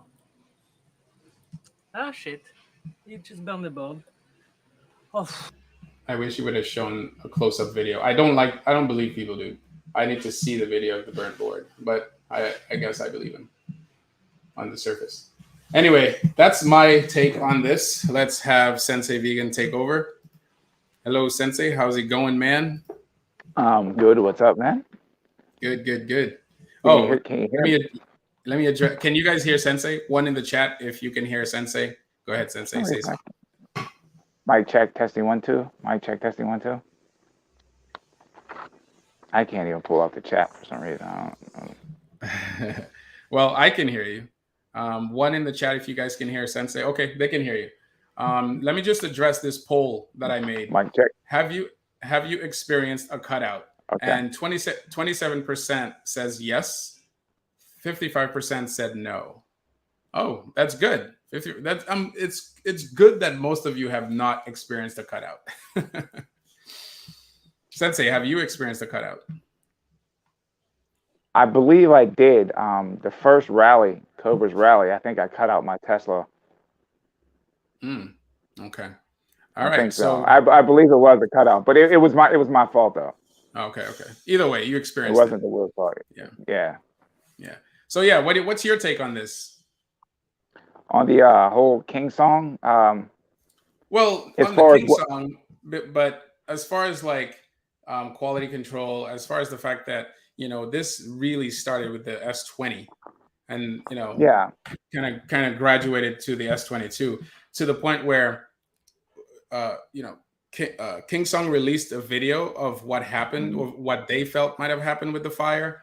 And you know, they did a great job. Whether they did it properly or not, they did leave a response. But now you have this issue where they did do a recall in China in August, but are leaving it up to the distributors in the United States to handle this. And they pretty much have had no announcements whatsoever regarding this. Even though when the S20 first came out, we heard the motor was acting out of whack. So right. And now I feel like if this is not taken care of, depending on our response, it might transfer over to the V13 Challenger and wheels for the future if we don't get a hold of how wheels are supposed to be tested. All right, I agree with that. It could carry over. I think for me, the fix, and this is going to be kind of extreme. You know the old saying, "Go big or go home." Well, it didn't work in King Song's case.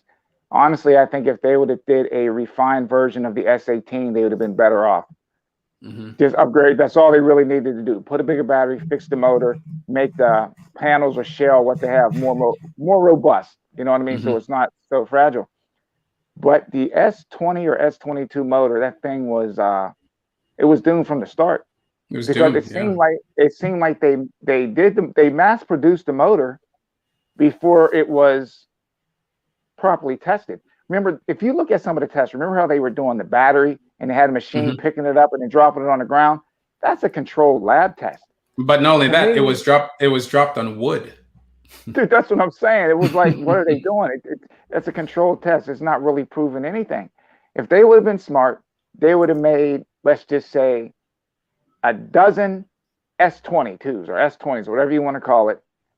Send those things out to be tested. Send it to the distributors and let them send them to the testers over here, whether they send them to you, New York, send it to Marty, take it on Overheat Hill. Let them beat the crap out of those wheels, get the feedback. Then you start mass producing the wheels after you get their feedback. They did it completely opposite. The wheels weren't properly tested. Even when I remember, dude, I said, Strider, there's no way that S20 is going to be able to take your ridings down. Sure enough, it couldn't take it. Yeah, you did say now, that, just think if that wouldn't have happened, worse things would have happened even today. You know, it seems like they're trying to fix stuff with firmware. You know, they're slowing the motor down, you know, less torque, less this, less that. It's just the motor, man. The thing is no good. It was never tested properly. Never tested I don't know. properly. I don't know if it's an in-house motor or not, but I remember the 18XL had winding sounds. The 18XL, the 18L had this hiss to it when I tested it, and I think they kind of got it under control with the 18XL. Yeah, I think they fixed it. Yeah, they ended up fixing it. But I don't know, man. It's just like the way they went about making this thing. It's just the wheel is plagued, man. There's no way, even the videos that you show, there's no way a motor should sound like that. Yeah, exactly. And not the that people bad, that anyway. Yeah, and there's no way you can compare this wheel now to any Begoat performance wheel. I'm not saying that just to showboat for Begoat. I'm just saying, no, you're not. There was a website specifically dedicated to the KS20 hyping up the power of the motor. So when stuff like that happen, you can't then go back on it and say, hey, you know, it's not meant for that, when it was kind of promoted as that. So yeah, it was. They promoted it with the motor, but it's not like we're sitting up here trying to bash wheels or wheel companies. I'm a wheel enthusiast and I want everyone to do well. But I don't know what they were thinking when they were making this wheel, dude. It didn't make any sense. I think they went too far overboard in the development. They should have just stuck with a better rendition of the S18, and then once they did that and they felt comfortable, maybe go and make an S20 or S22. Right, because I don't even think. No, go ahead. Sorry. They never pushed the 18 to it, the S18 to its full limit. They never did. You had, by the way, guys, think of Kevin. Sorry to interrupt you. By the way, guys, the Amped Electric games, I know I'm it's live now, just so you guys know. But go on. Yeah, I mean, even if you look at some of the other channels like EUC Upgrades, Kevin, when he took and he did the battery, I mean, you had guys doing it in their garages and doing it in their shops. So it didn't make any sense to me that Kingsong couldn't make a better version of the S18, and you know, but they didn't do it. I don't understand that, man. Well, I said a poll. I said, listen, do you feel like the T4 should have been the 16X Plus? And most people agreed. Yeah, well, 16X is that. Hey, go ahead and chat for a second. Can you handle it? I'll be right back. Yeah, I can definitely handle that. I'm not sure what you went over. I basically just compared how we used to test wheels back then to how they're not even testing wheels now. I gave huge credit to e-wheels for what they used to do, although they're not doing it as much anymore. And I put shade on the new EUC distributors like Alien Rides, Rev Rides, EVs. All these guys have great wheels, great products, but it's not going through the same level of testing. They're not putting the fire or the feet, holding this manufacturers to feet to the fire like e-wheels did. And I felt like they should have just adopted what e-wheels did for these new wheels. So go ahead, take it away. I'll be right back. It seems like now they're moving more toward just wanting to move as many units as possible, because it doesn't make sense how things are being tested. And like I said, I've only been riding for 2 years, since 2020, but I look at how wheels were tested back then and how they're tested now. It's almost like they don't want to ruffle anybody's feathers. There's no way that these wheels should be coming out, especially the new wheels. They have more issues than the older wheels. You know, look at the V10F, look at the 16X. They're not having these issues, cutout issues and catching on fire. You might see one every once in a while, but it's like normally when you're having a cutout, most of the time it's due to rider error, not even the machine. I don't know, man. They have to go back and adopt some of the old measures on how things were being done. Get the wheels into the people that are going to test it properly. They're going to push the wheel and let them give feedback back to the manufacturer or back to the distributor, and the distributor can give it back to the manufacturer. These are the problems that we encountered. Once they have a list of the problems, they can fix it, and then they can take and start the mass production of these wheels. And until they start doing that, future wheels are just going to be plagued with all kind of problems. And what's sad is, as I was saying, and very good point, is that I was saying, like, look, here's the thing, right? It doesn't seem like it's a serious issue because we don't see a lot of people complaining about it. Because I don't see a lot of people complaining about it. But, you know, I don't see a lot of hard riding either. You see what I'm saying? They might have counted on that too. Yeah. So you see what I mean? Well, your average rider's not going to ride that way, so they're not going to have those problems. There you go. Yeah, that's a good point. So what I was saying was, if we don't go the path where eWheels pretty much sent dude, think about it. eWheels used to send maybe one or two pre-production wheels to New York. I repeated it earlier. To New York. New Yorkers, Sean, and all demo days. Everybody tested. To California, Marty, he does his test. To Chooch, he does his test. To Duff, he does his test. To us, I mean, one wheel or one model goes through this cycle of different temperatures, multiple different riding styles, multiple different weights. You know what I mean? Multiple different biases for people who hate the goat and really want to stick it to them by riding it like crazy. Throwing this thing down steps with the Sherman, cutting it out on purpose at HQ in NYC, blowing it up on Overheat Hill. I remember the Sherman, dude. I remember, yeah. You know, the one they rode the wheels. Yeah, the last remember the S18? That's what I said. The last most objective review, and you'll agree to this, I saw from Alien Rides was the S18. It was the S18. They put, I was like one of the videos that made me fall in love with those guys. I was like, oh man, these guys are nuts, man. They ran that wheel through its paces. They ran it through the paces. So I don't get it, but it seems like more distributors now are more worried about just moving units. And that's I don't think that's a good way to move forward. But again, and because of that, I feel they are doing a disservice to the new riders. And I think they would get more buyers, more customers if customers saw that they had this method, because it's so unfortunate that wheels have not got to that point where we could just purchase it and not worry. Yeah, you know what I mean? Yeah, true. And I mean, me being a distributor, I would feel bad that if I sold a batch of wheels, let's say I sold 100 wheels, and 20 of those wheels are just coming back. Even 10 wheels come back, I'll be like, oh man, I'm letting the riders down. That's how I would feel anyway. But I don't. I mean, don't know. The one thing Alien Rides, and I gave him credit for, is having that I liked he did was the 2-year warranty. The 2-year warranty. It's kind of like preempting the fact that, listen, there is going to be problems. I know of these problems because I used to be in that. I pretty much came from that time when wheels were tested like crazy. People are not going to test these wheels like that anymore, maybe. So let me just give you a 2-year warranty. I got you. Don't worry about it. You know, that's cool. That's cool. Right. That's one way to handle it. Right. Now this, I had spoke to you earlier about what I'm about to say now. This might tick off a whole lot of people, but it is what it is. If you really break it down, none of these suspension wheels are made as jump wheels. None of them. They're not. I always say cars come with suspension. Don't mean you're going to take it off a 5-foot ramp and jump it.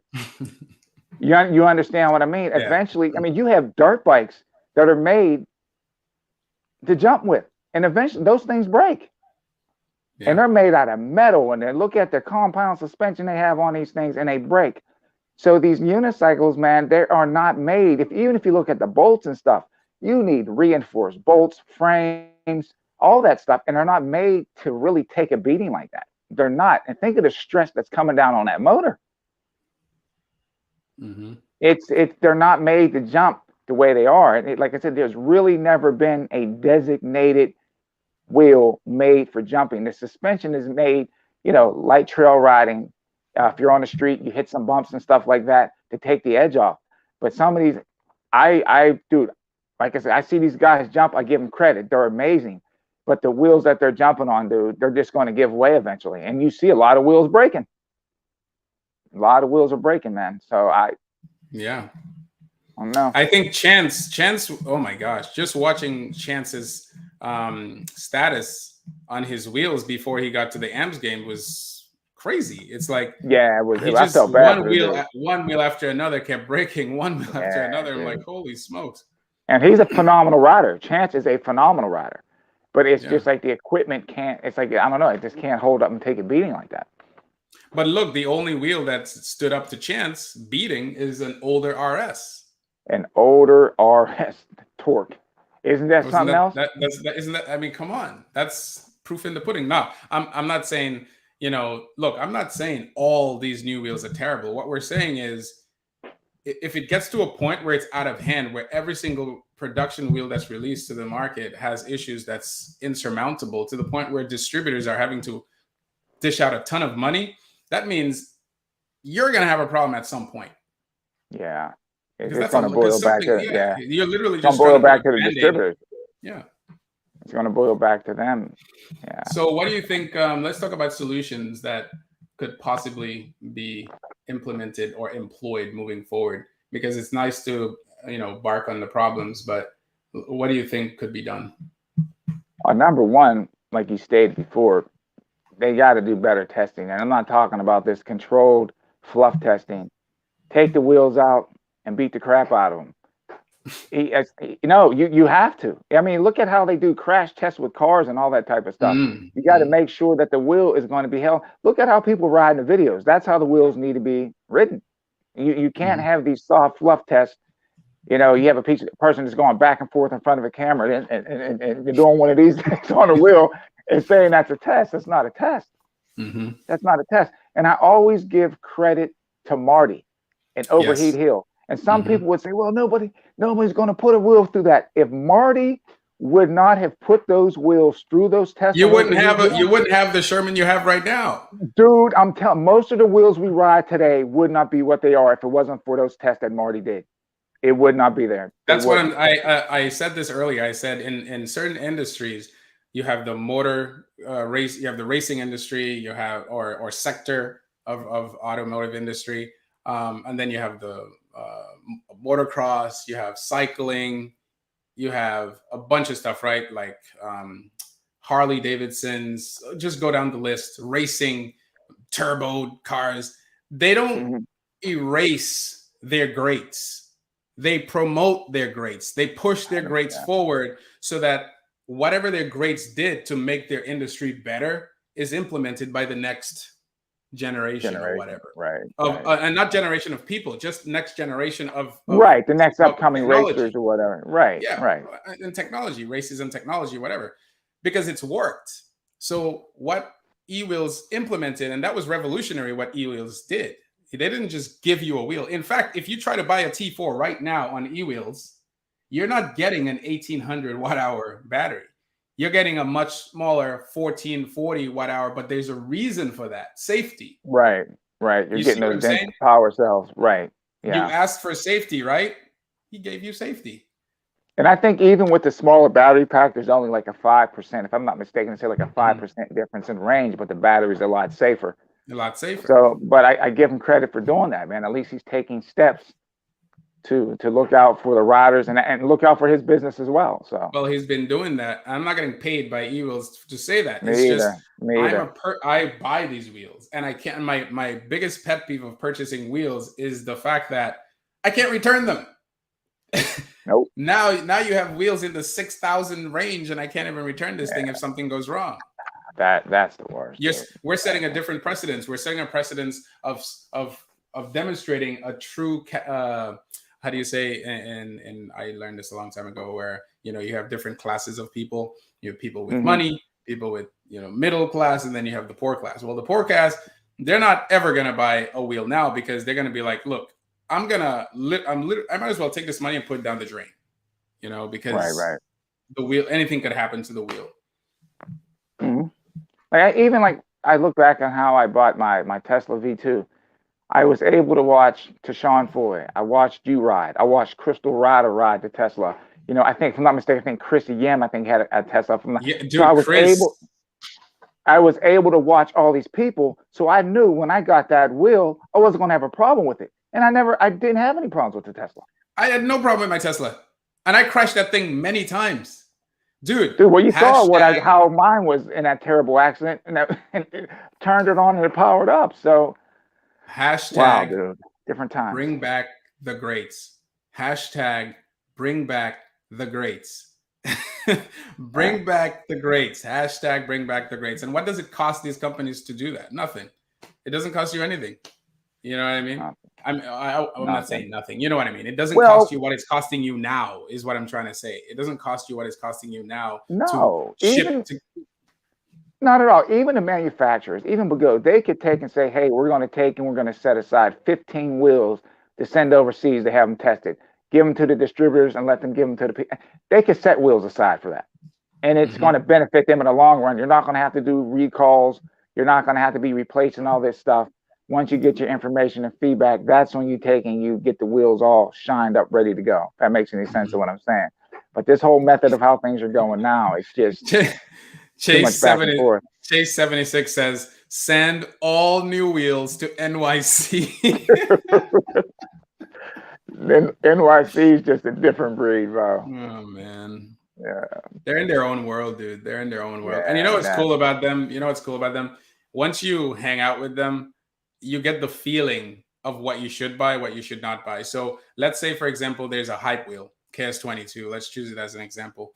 It was a hype wheel on the internet, but not in New York. No. Last time I went into New York, what you'll see, it was like Sherman's, Nicola's, I'm like, wait a second. And you start looking around and say, or you'll see some older like MSXs or old MSXs. Yeah, I'm telling you, and they're flying on those wheels. Yeah. So, what we want exists, as I like to say. It's just a matter of, do we really want what we say we want? Because I think, because I think in the end, what we really want is, we want to get the wheels when we want to get the wheels. But at the end of the day, if we can just hold the brakes and have these wheels be tested how they are supposed to be tested, we'll have a brighter future. And I think InMotion, one of InMotion's tagline is "Great Past, Inspiring Future" or something like that. Well, InMotion, if you really want to alleviate or not even be a part or take on the V12 issues, send these wheels out. Send it to Chooch. Send it to me. Send it to you, Stride. Send it to, definitely send it to New York. Bake that in put that in your method of development. Just make it part of your system, because the guys in China are not the guys in the United States. Completely different world. Completely different ride style and setting over there. Yeah. It's not the same. Yeah, send it to Marty, send it to Duff. I don't know if Duff is into these things anymore, but just send it to work with the distributors so that at least it's tested, because the speed is getting to a point where testing it's like we're going backwards. Back then we had speed that were safe, you could say, for a crash. Now we're upwards of 50, 60, 70 miles an hour, and we're going backwards in terms of QC. Does that make sense?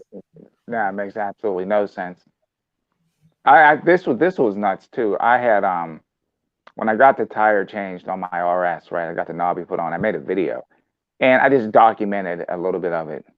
And I had one of my friends look at the video, and they look and they're like, man, there's not much inside those electric unicycles. I said, nah, there's just not. When you think about it, so you keep questioning yourself, why are they having so many issues? When you think about a control board, batteries, some wiring, there's really a motor. There's really not much inside those things. There really isn't. When you break it down, there's not much to an electric unicycle to have all the problems that they're having right now.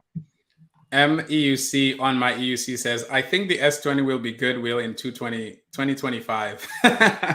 Which is, look, if they don't like do like the goat and just release another wheel so you can forget about the S20, then yeah, it might be called the S225. I know. Oh man, look, we love EUCs, even the bad ones, not the fiery ones, but we like EUCs. We absolutely love them. What we don't like is hardworking people who work for money to dish it out to subpar products, and half the time these new people don't even know what they're getting themselves into. I've seen people say, you know, I can't wait to get the wheel. They got the wheel, and then they're like, holy smokes, how's this broken? What? They didn't know. It's not their fault. You know, they could have done due diligence, but when you're watching an Instagram flick from True to One and you see True to One doing what he's doing, and he's like, you're like, oh my gosh, I gotta get this. You know, you're not thinking I gotta like assess, is this a good wheel? No. I got the money. I want this. Forget the car. I want this. Right. And then you're like, you know what? So it's just wheels are coming out. We need a better system. DOA, man. You know? Yeah. You got some wheels coming out of the box dead, dude. That's heartbreaking. Yeah, dead on arrival. That's heartbreaking. I was hoping the V12. I was hopping on the V12 for my first wheel. Oh, hoping, but they still have issues. Ended up choosing the RS. That's tried and tested, man. Janelle Jones, tried and tested. You know, a lot of people, and this is what we used to say. We were like, there's no need to jump on the bandwagon for new wheels. There are lots of older wheels that exist. There's a lot of older wheels that you can find on e-wheels, et cetera, that are still very good. And they're very good. You know, at great prices. You know what I mean? Good wheels, man. Yeah. You know, I spoke with Yoro, my UC life. He's at the Amped Electric Games. We were talking about that, and he had asked me a question as far as, you know, if you were recommending wheels for someone to get, you know, if you're starting out, and I was like, dude, I would tell people to get like a 14D, a 16X, a Tesla V8. V8, V10F. Those are good. V10F. Yep. Your wife has a V10, right? Or a V10F? Yes, yeah, I'm looking at her right now. Yeah, she has a V10F, man. And then, you know what's so funny is I had to take that into when I went to do the Hero demo in NYC. And I'm rolling with Ronan. He's on the Hero. Vibes is on his Sherman. And I'm rolling right with him on a V10F. And Vibes like, how you keeping up with us on a V10F? And I'm like, dude, I'm about to cut it out. But it was like, it's how you ride the wheel. They're good, solid wheels, man. They're solid builds because they went through the proper testing, dude. A lot of these wheels went through rigorous testing. And another thing is because they went through so much rigorous testing and thus got amazing reviews from us and from distributors, a lot more were purchased. And because a lot more of them were purchased, you have a lot more videos of them, thus a lot more free data points that you could pick from and say, okay, this is a good wheel, this is not a good wheel. A lot of these new wheels, they're not even out yet, so you can't really assess whether they're good or not. No, you can't. You can't do it. And the good thing, like I said, about the 16X, the Tesla, whatever, it's the V2, T3, these wheels, you're not going to outgrow them. These will make great commuter wheels. Throw them in your trunk, put them on a bus, take them on a train. You know, they're more than fast enough to get you where you're going. You get enough mileage out of them. They make great wheels that you just don't have to get rid of. Yeah. You know. So what I'm gonna do right now, what do you have to go somewhere right now? Because I was gonna have you take over, make it into a live that you want, and then well, I pretty much said what I had to say because I don't have a whole lot of time. Okay. Yeah. That's Yeah. that's really about it, man. I wish I could stay longer, but my son is up, so I have to take care of him. But no, maybe we could man. do a continuation next time. But Yeah. because this is a good topic, you know what I mean? Maybe we could bring on some other people who have some greater pull, you know? Right. And this and whoever's watching, this is not to bash No, this is anybody. not to bash anybody. No, it's just trying to get everything so everything is working together, man. Instead I'm a of everyone realist. just going, We're yeah, realists. We're realists. Okay. We see things for how they are, not how we hope for them to be and make a decision based on that hope. You can make it, you can say, okay, I wish EUC companies, like for example, people say Bigot don't listen, right? mm-hmm. Remember the EX? Yep. Who bought that wheel? As a majority, no one bought that wheel for the most part. Nobody. So Nobody. Bigot stopped. Bigot stopped. So if you speak with your wallet, they're gonna stop. They stop. But Go listens, man. Like I said, they're back there in a cave, and I call like their back cave the Bagot cave, and they're listening. And you can tell how they produce the wheels. Like I said, who would ever thought that they would have came out with a 16-inch, the T4 16-inch suspension wheel? That caught everybody. Who saw that caught coming? everybody off guard. Who saw that Nobody coming? saw that coming. I didn't see it coming. I didn't see it coming. I was didn't see it sleeping. I coming. think I saw it in my dreams. I don't know. But right. How many people get routed? Oh man, suspension wheels are getting heavy. They're getting too heavy. But goes like, okay, well, we got a remedy for that. Bam, here's the T4. So they're definitely listening to what's going on. People were like, "Oh, the 4800 watt hour is too much." They now you have a 3600 version of the Master Pro. Yep. So they are listening. It's just where you steer them, you know. Right. Make them listen about, you know, send it to get it tested first, Bigot. We know you're excited. We know you want to beat the competition. We know you want to stay ahead at all costs. But hey, remember the EX, what we did, we cut it out. Yeah. You know. So one more thing. I had actually said this. I did a quick live last night, so I'm going to actually bring this same topic up. I had said this to you before. Again, people, this is just a speculation, and this is just my opinion. I could be 100% wrong. I believe the next Nikola is going to be a suspension wheel. Oh, yeah, go on with that. Talk about that. Reason why, right? If you look at the Tesla was not called the V3. It was actually called the T3. So that T4 is nothing but a Tesla, suspension Tesla. The Nikola was always the performance wheel above the Tesla. If you wanted something faster than Tesla, you would go to the Nikola. It was tried. It was tested. It was a 40+ mile an hour wheel. And now the rumor mill says that, hey, they're going to stop making the Nikola. I don't think so. I think the next Nick is going to be a suspension wheel. Bigot is not going to stop making one of their top sellers. I really don't think they're going to do that. I think it's going to be a suspension wheel because remember, people were saying, well, we hope that the T4 would come out in a high-speed version. Mm-hmm. I think the Nikola is going to be the high-speed version of it. I see what you're saying. Okay. You see what I'm saying? That's just my opinion. It's speculation. But hey, if I'm wrong, I'm wrong. If I'm right, I'm right. But I think that's where they're going. I think that's where because I mean, if you look at the MSX, the MSPs, they all followed that same body style. The RS, they were all in that same body style, and it seems like Bigot is trying to make that transition into that body style, which is different performance and battery. I think Nikola was the only one that's round, right? From Bigot, completely round. Completely round. And I always wanted a Nick. It's just the hand, how you held it was just, you had to hold it with both hands. It was so dude, thick. I love that wheel, man. I still love that darn wheel. 100-volt 16-inch wheel, dude. That's power. But it's just, it was when you turn it on, it's great. When you turn it off, it's like you wish you never had that wheel because it's so heavy. Yeah, cumbersome. Yeah. But unless you have anything else to say, no, bro, I'm gonna have to roll. Little one. Yeah. Appreciate everybody. We just wanted to, cover that really quick because I thought it was very important. I wish I had done it yesterday, but I couldn't. But we did it today. It was fantastic. It's 2 hours, so I think we did a great job. But my last words is that I really wish that the distributors, all of them, not just eWheels, would go back to the eWheels method of testing wheels before selling. And what's your last words?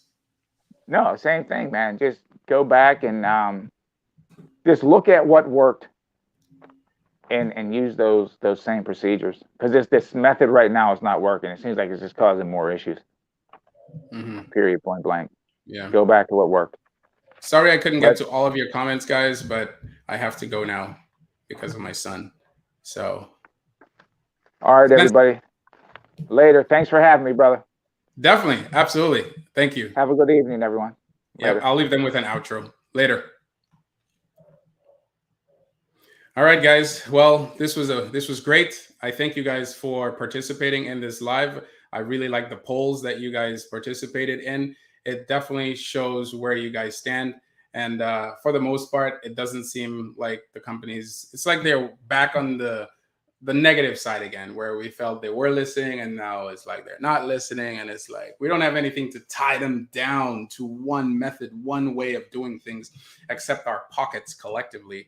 And as long as there are new people coming in and as long as there are new distributors or distributors exist where they don't send wheels out to testers, because Chooch Chooch rides all the time. He rides constantly, you know? I mean, I don't know, but I would love to ride as much, but I can't because of my son. But my point is, it needs to be put in the hands of riders. Okay. We're a niche market, niche market. Okay. We're not mainstream yet. And if they plan on being mainstream at all, then that's not the way to do it. But who knows? Maybe the manufacturer's pockets are so big already, it doesn't matter. But if we add our 2 cents, it will matter. So at the end of the day, what King Song's response is insufficient. They had a recall in China. They should also have a recall here in the US. That way, it could put them on notice. And a recall is a big deal. So, guys, you guys are awesome. I thank you so much for being part of this. And my EUC right says, where is it? He says, my EUC city rider. I see people taking the use right way of testing now. And, yes, I have seen that. But I haven't seen it enough from the people I wished would apply it. But you know what? At the end of the day, if we could help, there's a saying, it's not a saying. Most people say if we could help one rider not get hurt. No. Not just one rider. If we could help 100 riders not get hurt, that would be fantastic, because it's just one of those things where you're so addicted to it that even if you get hurt, you're going to keep riding anyway. And they know that. And we don't want to be on the side where they know that, because if they know that and you know that they know that, and that does not change your projection of how you buy wheels and how you purchase wheels, everybody loses. I'm sorry. We lose, they win. Anyway, guys, you're all awesome. Thank you very much. Watch the AMP games. It was live earlier. So definitely go check out the AMP games. Wrong Way is there. The Black Cobra is there. A bunch of people we know is there. So check out the AMP games. Enjoy, guys. Thank you so much once again. I'll leave you with an outro later. Slow internet as always. Have to talk to Comcast. All right, guys, welcome back to the channel. Appreciate you guys for checking the channel out. So I had an opportunity to test out the KS20 on Sunday, and I want to thank eWheels and I want to thank Sean for that opportunity. So unfortunately, it didn't go as planned, but in a way, it's a good thing it went the way it did, because it's not in your hands, it's in our hands. We got to test it, we're the dummies. So the video will demonstrate exactly what happened, what led up to, this massive, crazy fire. So in short, what I did was I was testing the power of the motor, and I was putting the wheel under a bit of stress, pretty much riding it similar to how I ride my Gotway wheels. So here's the video. It's in its raw form with minor cuts, and I'll explain at the very end what happened. Okay, go ahead, check it out. You have to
Thanks. Oh shoot! Yeah, it's just go hit the engine. So be careful Dude, because it might blow up. Yeah, back up. It's like I knew it. It wasn't. I knew it. This is soft mode, not hard. What happened? Just stop. Yeah, because I held the brakes. Whoa. Shit.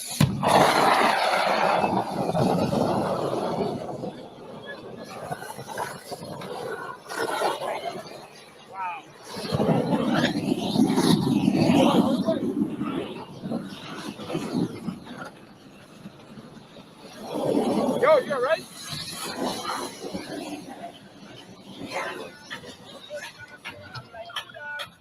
Oh my god. I knew. What the frick?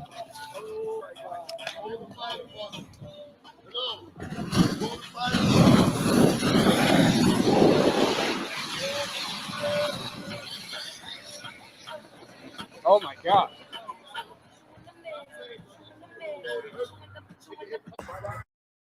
I'm so fat. Brendan, you're not fat. It's the shirt. Look at Nate. His true classic is tighter.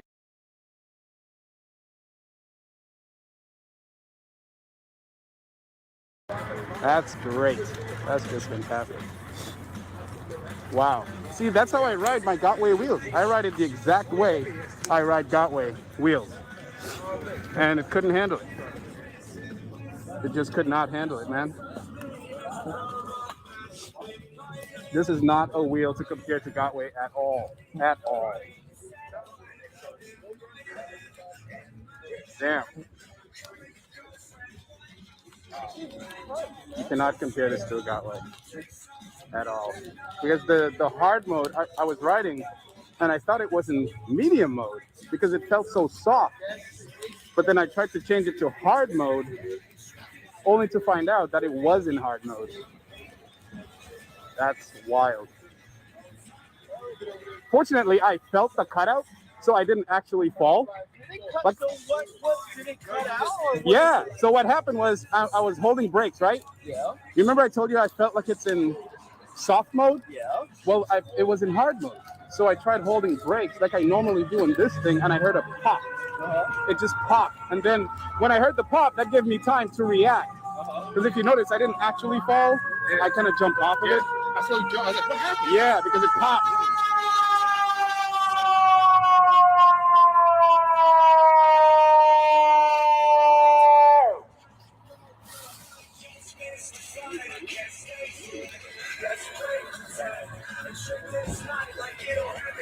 Wow. Well, there goes my writing. My review. This is horrible.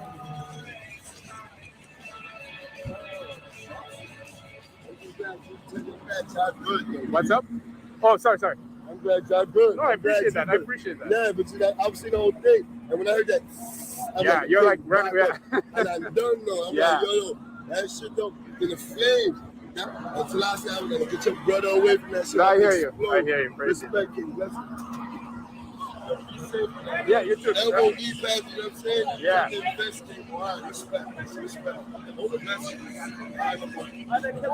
Overcharged? It's one of the components blew up. Oh, the motherboard. Yeah, it's a demo wheel. Oh, It's not the actual release. So, yeah. No, it's none of ours. It's the company's. Oh, okay. We're testing it to see what's going on with it. Yeah. Well, clearly that's the failure. Did you see sparks in the inside of the motherboard? Yeah, because Wow.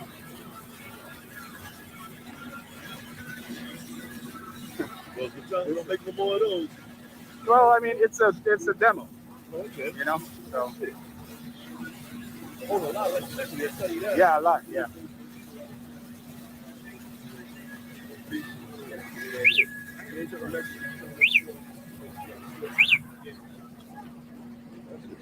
Insurance on that? That's it. Shit. So we can take care What's that? Sure. It's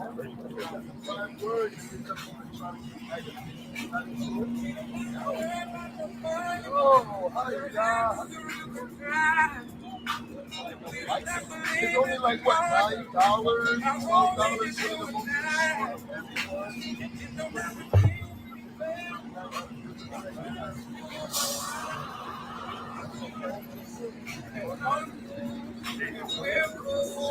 So what?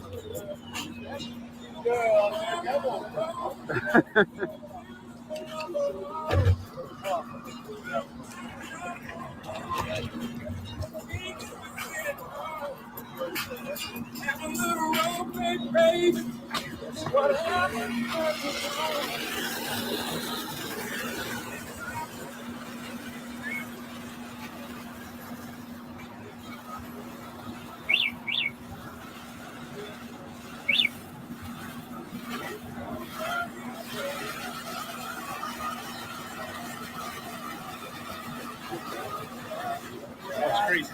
Yeah. You can't, man. That's crazy. Yeah, I don't know. It's weird. It's just weird. It popped. I heard it pop. The last time I heard it pop like that was on my high-speed MSP. When I tried to torque it like I did on my torque MSP.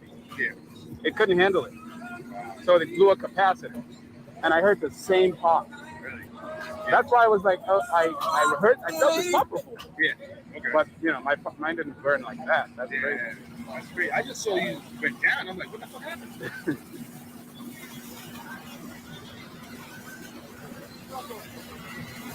Because I'm all in the back. So I'm trying to catch up. I'm like, what's going on? And I saw the weirdest stuff.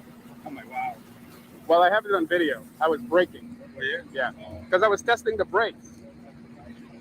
I was testing the acceleration. It didn't have enough torque. Yeah. And then I was testing the braking, and it didn't have enough torque. So I'm like, this is interesting. Yeah. Oh, shit. Wow. Dude. So the battery, shut out the batteries. King Song, what's left of the King Song KS20. This is unbelievable. Oh, it's still bubbling in here. Yeah, it's still going a little bit. You gotta keep it in that bucket for a while. Huh? Think that's the heat making it bubble? Yeah, yeah. Wow. Or something like that. I don't know. The acid maybe in the battery. Damn. That's get over it. Yeah, that's disappointing, right? It's disappointing. January of 2006, ExxonMobil spilled 10,000 gallons of oil into the Mystic River. This is the scene of the incident. Batteries. This is plastic. You can still smell the char.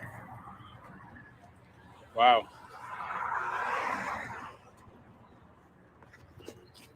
And now it's in this bin right here.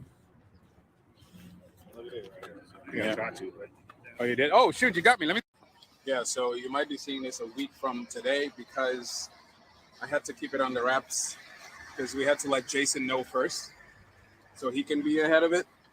And because Sean gave me the opportunity to test it, I wanted to respect that request from him. So, but yeah, this wheel is a great wheel, but it's definitely not meant for performance riding. Now, performance riding is obviously a subjective thing to a lot of people, but hard braking, hard acceleration, as a lot of people were already mentioning, that off the line is not good. But what was interesting was because I realized it wasn't in, well, I thought it wasn't in hard mode because when I went forward, I noticed the torque wasn't there. So I kept that in mind because it felt like it was in soft mode. And I said, okay, since I don't want to cut out going forward, let me go fast forward gradually and then brake hard to test the motor that way. So I broke hard twice. The first time it slipped, and then I tried it again like a few seconds after that, and then I heard a massive pop. And the only time I heard a pop like that before was in my high-speed MSP trying to take off the line. And when I opened it up, I ended up finding out that one of the capacitors blew. So my assumption, since we cannot test or even, we can't look at the motherboard right now because it's completely fried, completely burnt up. what I can assume is that either one of the MOSFETs blew or one of the capacitors blew. But I really think it's a capacitor because I don't think MOSFETs make that pop. I think they just die, whereas the capacitors, they charge up, overcharge, and blow up. You know, it's like a mini explosion in the wheel. So that's what I think happened because I did experience it before on my high-speed MSP.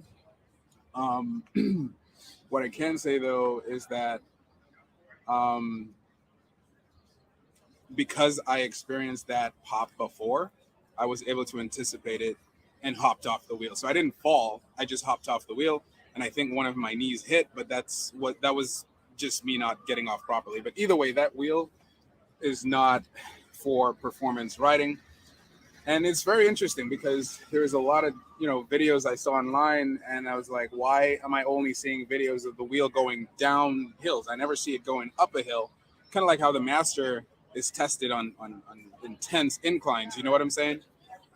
So it seems like, for me at least, the Master seems, I know Gotway is a performance machine, so I'm not going to expect anything less from Gotway. But I did not expect Kingsong to be a crazy performance wheel. I was just testing it within the limits.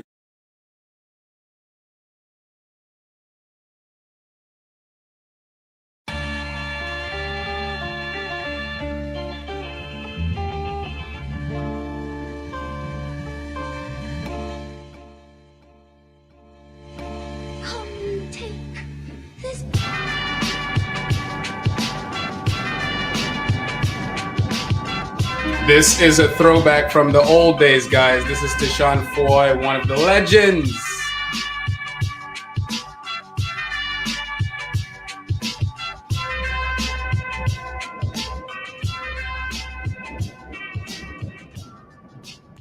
Beautiful, bold, fast, and heavy.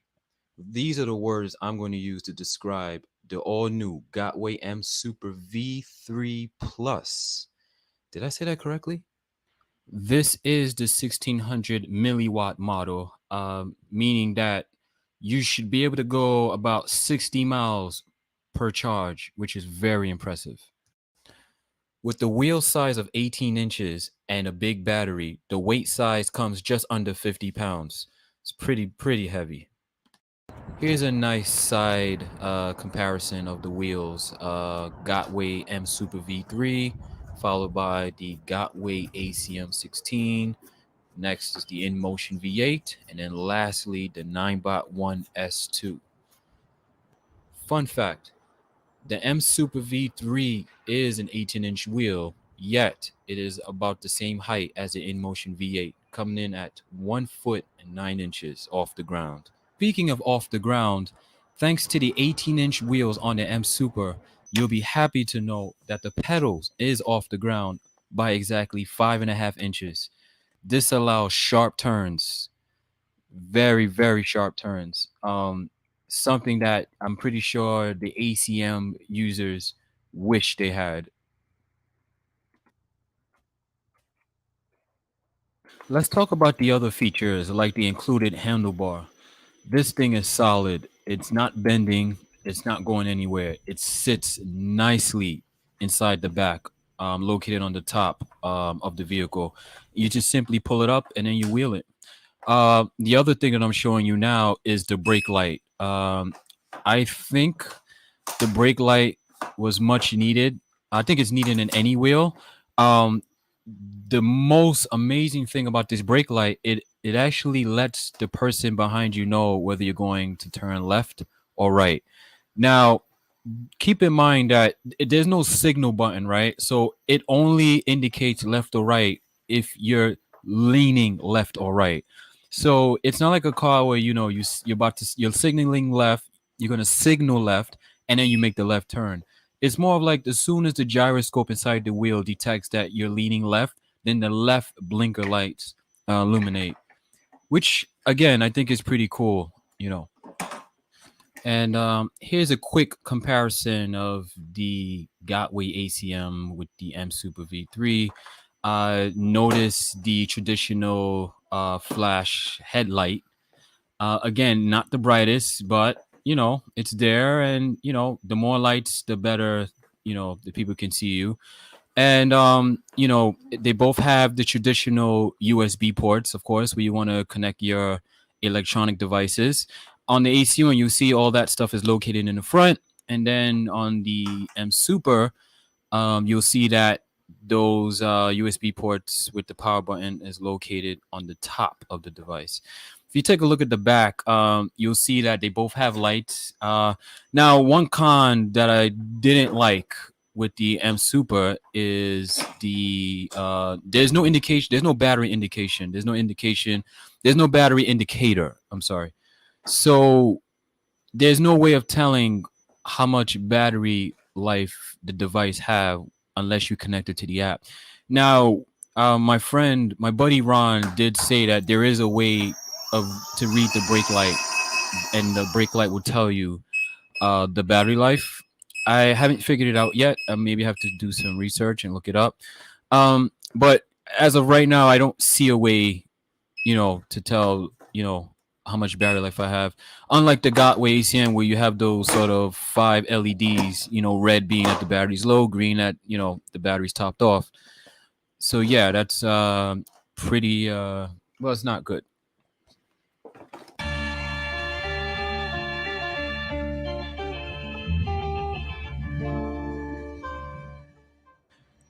So the biggest question, how is the wheel? Well, let me tell you something. This thing is fast. Oh my God. It's an extraordinary wheel. I mean, I felt so comfortable riding this thing. I mean, it can handle anything. I think that's really largely due to the big wheel, the 18-inch wheel. I mean, I purposely rode over potholes, rocks, dirt, you name it. I was all over the place, and this thing handled everything. Every obstacle I threw at it, it handled it like a dream. I have to reiterate how fast this thing is. I managed to get this thing to go over 30 miles per hour. And this was on a windy day. I went straight gun ho, pedals down, riding this thing. And I did not feel like I was about to fall. And it literally got up to 30 miles per hour on my camera. And I feel like it didn't even beep, so I feel like if it was a nice sunny day, I can probably push this thing to about maybe 32, 33 miles per hour before this thing, sort of start beeping at me.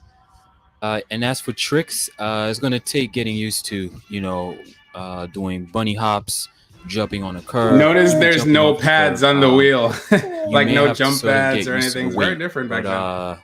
not too long after I got this wheel, maybe in a couple of hours, I was able to, rather fairly quickly get used to it and, ride backwards and jump off the curb and all that good stuff, etc., etc. And yeah, I have to tell you, I'm having a really, really good time on this wheel. It's a blast. I can't stress this. I can't stress enough how fast this wheel is. It's insane. Very stable. I mean, stable, sturdy, and just an extra level of confidence in this wheel. I mean, Gotway really outdid themselves with this one. I can't believe they made something better than the ACM. I mean, I'm gonna have this wheel for a very, very long time. I don't ever see myself going past 30 miles per hour, but it's good to know that when I need the power, I can request it, and I'll have that power to play with. Whether it's to, speed up to pass other cars, or just to, just go fast. I mean, I have that option, which is exactly what I want in a wheel. So my final thoughts on this wheel. Just when I thought Gotway couldn't come up with something better than the ACM, they go and make the V3 series, right? Yes. So this wheel is now my favorite wheel. I know I said that in the last video, but this time I swear this is. I'm afraid of this guy. It's so powerful. I'm like, there's times when I'm riding the wheel and my legs start shaking, because it's not beeping and it's allowing me to go even faster, right? So on the ACM, I think the top speed I've ever done was about 24, 23, 24. This thing can hit 30 miles per hour. And I think it can go faster. That's the scary part. I mean, it could literally go faster, right? So I'm almost I'm almost certain that I can probably push this thing to about 33, 34 miles per hour. I think I can. I'm gonna wait till it gets warmer to try it because it's still a little chilly and it's cold and et cetera, et cetera, et cetera. Anyway, so yeah, I wouldn't recommend this wheel to a novice. In any, I would recommend this to somebody as their first wheel. I definitely recommend, if you're thinking about buying a wheel, go with the 9 bot first, or even the MCM, the Gotway MCM4. Actually, no, even I recommend you start with the 9 bot series first, and then work your way up. You know, but yeah, this wheel it's amazing. Again, I love this wheel, and it's officially. I haven't tried the Monster yet. Um, I don't know. Maybe I'll do that next. Maybe I'll do a review on that next. I have to go buy it, but I said to myself this will be the last wheel I buy unless they make something better. And better, what I mean by better is about, I would say, smaller. A wheel that's smaller than this, but with the same speed and power. Until that happens, I think this is gonna be my go-to wheel from now on. Yeah. So the cons. I didn't really jump into the cons. First things first. This wheel is very top heavy, and you'll notice when you sort of want to lay it down, against the wall, the top will sort of just like fall this way or fall this way. It's very hard to get it standing straight up, so you might have to buy a stand. Um, and you'll also feel it while riding. I do notice that when I'm riding, and I don't know if it's me, I don't know if it's the way I'm standing on it, but I feel like the wheel tend to shake a tad bit, and you almost have to like clinch your legs together and get that control back. Um, and I think it mostly happens when I'm riding fast. I see the wheel tend to do this a bit, and so I almost have to like clinch my legs together. And yeah, so that's another thing. The other con is again the battery indicator. There's no way of telling how much battery life you have, and I was told that the brake light does say. I just don't know how, and I have to do some research on that. So, um, yeah, I'll look that up, and maybe I'll update the video on on my findings. All right. Um, what's the other con? There was one more. It's heavy. This is the 1600 milliwatt battery, very heavy wheel. Don't make the mistake that I did, right? I don't have an elevator at my place, and I have to go up 4 flights of stairs. This thing weighs 50 pounds, under about 49.2, 50 pounds, under 50 pounds, slightly under 50 pounds. And to carry this thing up the stairs repeatedly, you gotta go to the gym. Don't be like me. I pay for the gym every month, and I just don't go. Don't be like me. So, and look, obviously it's heavy because it's a big battery, right? So, duh, right? But it is heavy nevertheless. So I thought I should mention that. Any more cons? Just like the Gotway, I feel like the headlight can be a little bit brighter. Um, And charging. So to charge your battery to the max, it will take about 11 to 12 hours. So apparently Gotway actually is offering a speed charger, so you might want to invest in that. I did install these lights. I bought a roll of RGB lights, and I installed them on the Gotway, and I tapped into the USB port, the 5-volt USB port. That's how it's drawing power. So you pretty much have to open the wheel and solder 2 wires, run it around. And what's good about that wheel is there's a space literally that you can insert the lights right underneath into the wheel. So yeah, that's a plus. So trying to see if there's anything else I can say. Yeah, so that's my final thoughts. Otherwise than that, anybody looking for speed and power and distance, get yourself the M Super V3 Plus. I think I said it correctly. Um, yeah, I think that's it.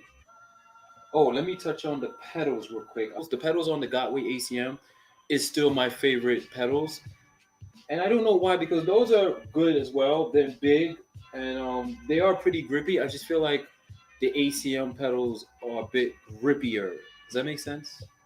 Anyway, yeah. The addition of the trolley, I love it. The brake lights, a plus. The signal lights when you're turning or leaning left and right, I love it. USB ports, the big wheel. I didn't think I'll get used to the 18-inch wheel, but I'm getting used to it and I love it. Yeah, those are my final thoughts. So my name is Tashon Foy, and thank you for watching. If you like what you see, you like these videos, please subscribe. Leave some comments below if you have any other questions that you need me to address. And again, I'm more than happy to do these reviews, and I hope you enjoyed it. I hope this video was very informative. From one enthusiast to another, over and out. Peace.